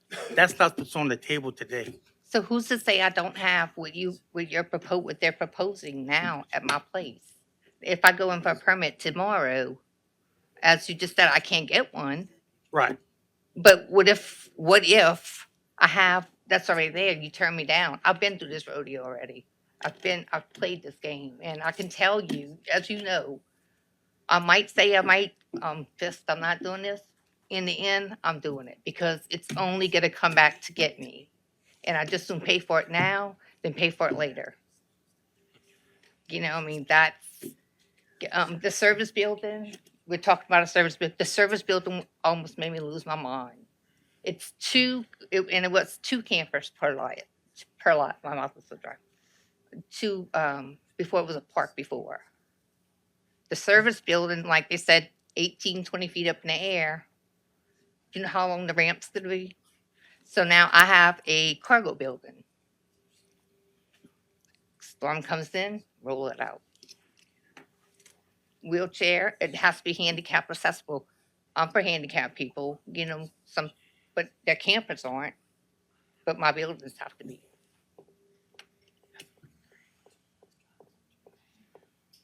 And as far as I'm tidy. I don't like stuff dragging. I wouldn't want, so I have a motorhome. I know what it is to camp. From the little ones to the big ones. But anyway, I just think that if that's passed, it's gonna hurt. It's gonna hurt deep, real deep, the way into the parish. And people are still living in campers. People are still living with blue tents on their roof. It is what it is, I guess. I just hope that y'all will consider not putting this on for us. That's it. Yeah, just one more time, and I just want to hear it from Derek again. Steve said, which I Thank you, ma'am. sure is 100% correct, that there's no permits out there. No one has applied for a permit according to planning and zoning. But I mean, you said it, and I believe that. Okay. If somebody goes tomorrow and applies for a permit to put 3 or less on a piece of property, will they get that permit? Will they be able to put that on there? Yes, Okay. yes, 3 or less, So- yes. All right. So if this moratorium passes, then they cannot do that. For 3 or less, they can still do that, yes. So they can do it whether the moratorium was on or not. For 3 or less, For yes. 3 or less, okay? So if somebody has a piece of property, And that hurts us. If they don't have any on the lot currently, just to be clear. I'm talking about somebody If it's an who empty has lot. a blank piece of property. Yeah, that's what I interpreted your Yeah, question as, a yeah. blank piece of property. Yes. And they want to go put 3 on that or more, this moratorium does not stop them. If they only want to put 3 3 total or on less. one piece of property, yes. That's what I mean, okay? Yes.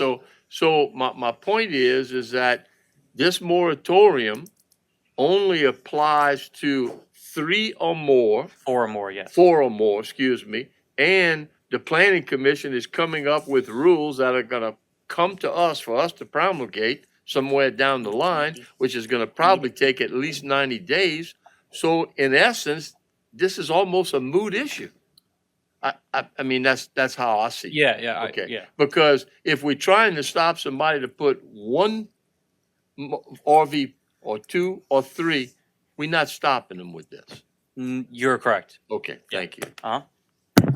Mr. Danny, on my property, which I have another piece that's connected to what's already done, I have intentions to put 35 more. No, but you miss it. And when I went through my permits and things to do, if you do 5 permits on one, if you have 5 sites and you have 5 sites available at that time, your water, your electricity, your sewage, everything together, it's one price instead of going individual ones. And Connie, then- I understand that entirely, but what I'm saying is this moratorium is based on stopping something from happening right now, okay? The planning commission is coming up with rules that I think that all of y'all in the RV park should be there to help write those rules. I'll be perfectly honest. And I think your voices will be heard. I know Chris and I see Derek doing it. That's two separate, this is two separate and apart things. One is future expansion of RV parks. The second one is a moratorium trying to stop anybody from putting an RV park on a piece of property. Okay, a temporary RV park on a piece of property. God bless you. And that's why I personally don't feel that I think it's a moot issue. Because if somebody has a piece of property and they want to go put an RV park there tomorrow, they can do it. No matter whether this moratorium goes into place or not. Yours is a separate deal. And that has to be handled through the planning commission, which eventually comes to us So to for- digest, okay? So 4 or more down would become like a trailer park, which Correct, then correct. becomes where at our point, we're 2. I'm in at 2. Right. But we also have to pay hotel motel tax. No, and I So understand. will they have to do that as well? I mean, because if it's good for the goose, it's good for the gander. Yeah, again, I'm not up enough on that regulation to know that one, Connie, okay? Right, But I'm but just trying to make the point that I don't think that this moratorium is gonna do anything. Okay, that's my personal opinion. Okay, Thank you. thank you. Thank you, ma'am. I just want to sum up, the moratorium's not stopping anybody from in the future building RV parks. It's just it's stopping it until the regulations come out in a month or two. That's all it's doing. All right, it's just temporary until the new regulations come out. So I just want to make that clear. That is, But if you right. wanna add 3, you can't add 3, but somebody else So- will go and add 3 on their lot. You know what I'm saying? That's what don't make sense. So and if a storm comes and we get wiped out, we can't get anything back till if it's in the middle of we can't get any permits to fix, to that moratorium fix? All they're doing is stopping the Is that, am I correct? Well, executive after a storm, we got executive orders, all bets are off. Yeah, it's a temporary moratorium Okay. to the regulations come out. Can I? Mr. Chair, Yes, sir. if I may, I just want to clarify something. Mr. Trozer was 100% correct what he said earlier. When he and I spoke, no one had applied for any permits to expand any existing RV parks. So this moratorium, at the time we spoke, would not have impacted anybody. But on Friday, this past Friday, somebody did apply for permits to add some additional sites to their existing RV park. So we have pending permits. Now, they were close to being issued, and I don't know if they got issued today. And if they did, fine. They're good. They're clear to go. But if those permits weren't issued, then those would be halted by this moratorium. Thank you. Sure. Third and final call, public. Motion closed by Mr. Hamdi, second by Ms. Show. Still public comment, or is it over? Public comment is closed, y'all voted? We just went to the motion. I didn't see a vote.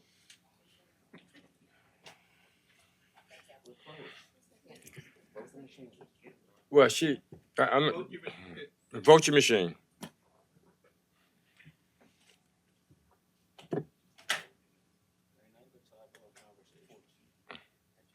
Motion passed, 9-0. Motion, Amity, second by Ms. Chauvin. Any discussion? Members, vote your machine.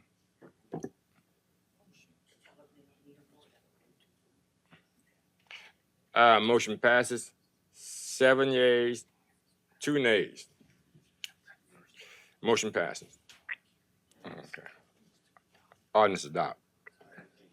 Item G, an ordinance to rescind ordinance number 9704, which amends the Terrebonne Parish Code of Ordinances to establish a three-way stop sign at the intersection of Regency Lane and Regal Row. First call public, second call public, third and final call public. Motion to close, Mr. Hamner, second by Mr. Amady. Members, vote your machine.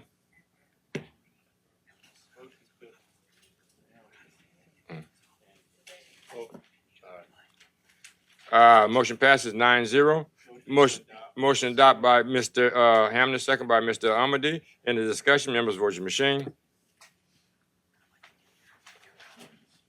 Motion passed, motion adopted. Committee reports. Community Development and Planning Committee, Ms. Chauvin. I make a motion that the council accept and ratify the minutes of the Community Development Planning Committee held on July 28th, 2025, excluding the substitute motion offered by Mr. Brian Pledger and seconded by Mr. Danny Babin to hold over until next committee meeting. Agenda item number 3, the motion to rescind the condemnation order adopted on April 25th, 2016 on the residential structure located at 432 Odemont Street, owned by Elodie Diggs Celestine, and proceed to adopt the motion to rescind the condemnation order adopted on April 25th, 2016 on the residential structure located at 432 Odemont Street, owned by Elodie Diggs Celestine, and I have one public hearing. Consider the introduction of an ordinance to amend the Parish Code of Ordinance to establish a 15-mile-per-hour speed limit zone along the entire length of the 8th Street, to provide for the installation of said signs and to provide for other matters relative thereto, and call a public hearing on Wednesday, August 13th, 2025 at 6:30 p.m.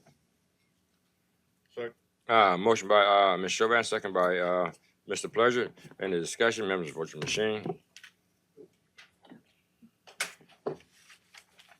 9-0.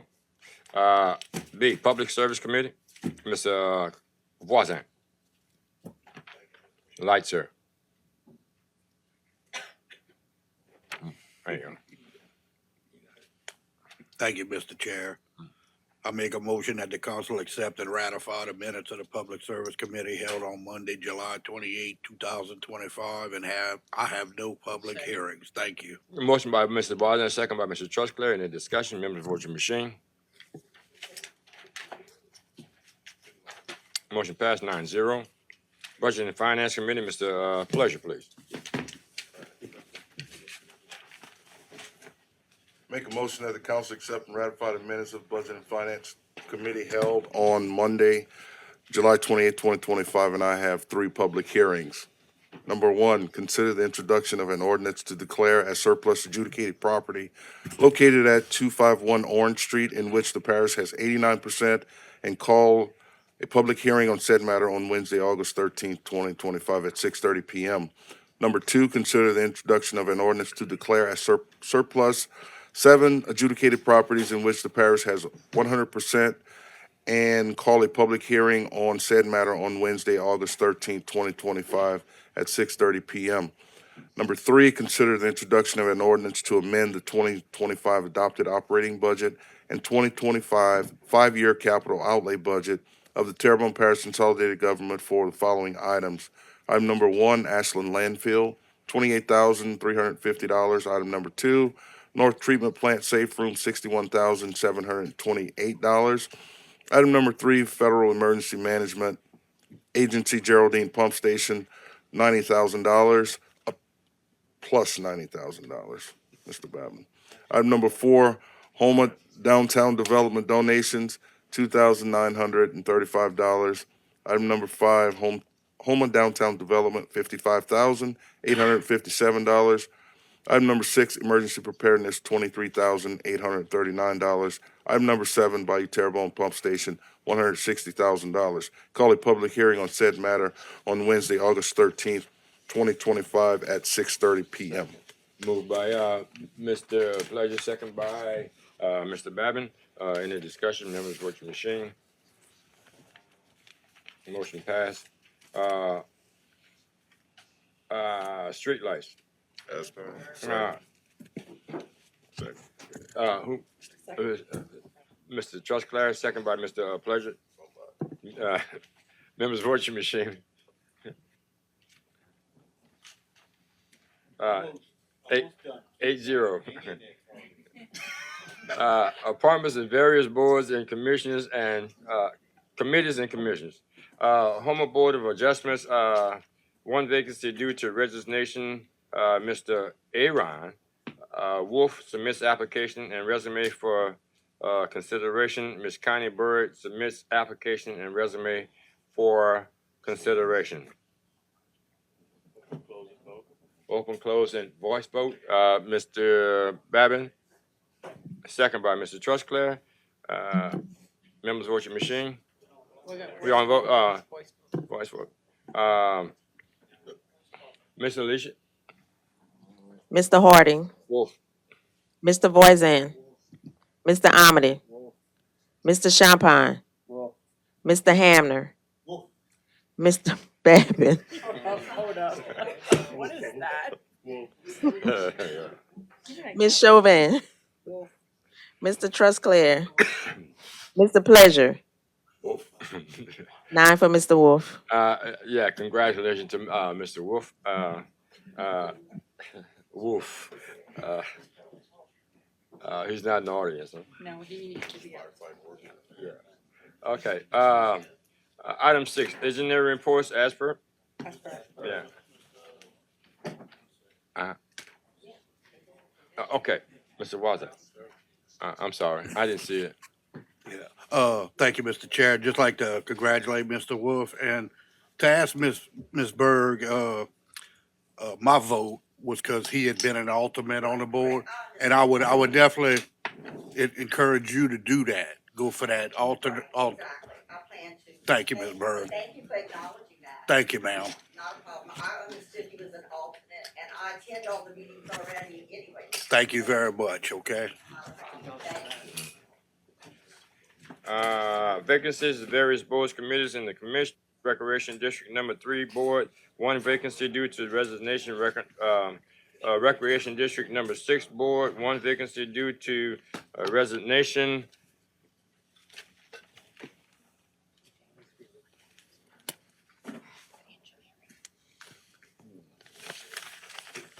Yeah, the vote, the T. Baker Smith vote. Do we have it? No, I thought we had. No, but he interrupted when you was doing it. Yeah. Okay, as per.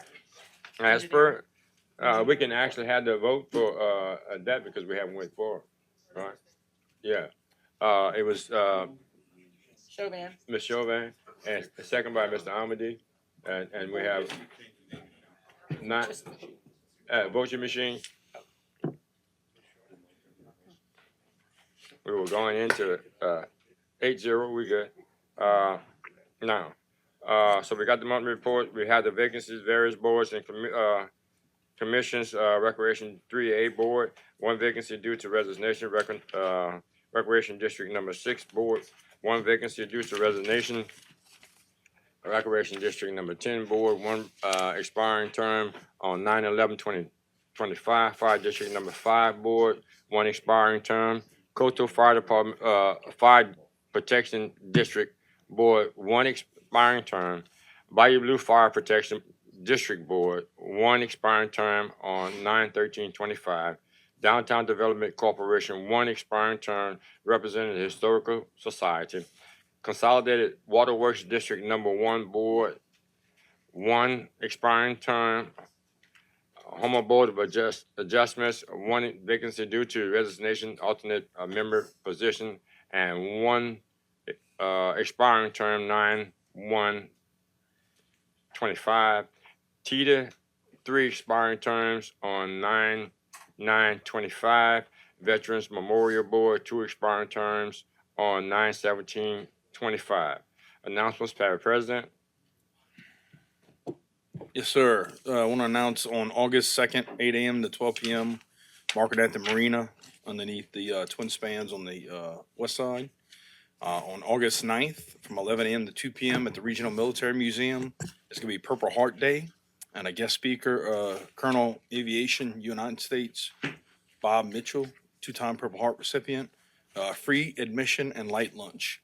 And for those that maybe didn't see my video that I released earlier, unfortunately, the Dularge Bridge is going to be closed besides the curfew times for the immediate foreseeable future due to a structural issue that's been found. So tomorrow, curfew at morning, curfew at lunch, and curfew in the evening. We posted the times on the Facebook page, but while they're working through the issue, trying to figure out what's going on, that's going to be closed besides the time. I know we have maintenance on the tunnel the next couple of nights. It needs to be cleaned. I know it's going to be frustrating. It's from 8 p.m. to 5 a.m., but we got to get it done. So we're just going to have to deal with a little pain for the next few days. But the tunnel has better lights on it. I know they fixed some of that stuff. They found issues that are come back and work on fixing next week. I don't know if it gets the tunnel completely lit up, but we're going to have to just deal with this inconvenience with the Dularge Bridge for right now. Yeah, just one quick. Tonight, the place was full. And that's what government is about, okay? We didn't have arguments here tonight. We had debates here tonight. And that's what it's all about, okay? We would love to have that many people at every one of our council meetings, because every meeting we have is as important as the one we had tonight. So I thank everybody for coming out, having their opinion, plus the council members having their opinion tonight. Y'all enjoy. I'm going fishing. Most of the burn adjourned by Ms. Chauvin, second by Mr. Pleasure. Members vote your machine. We are adjourned. 9-0. Yeah. Make a wait.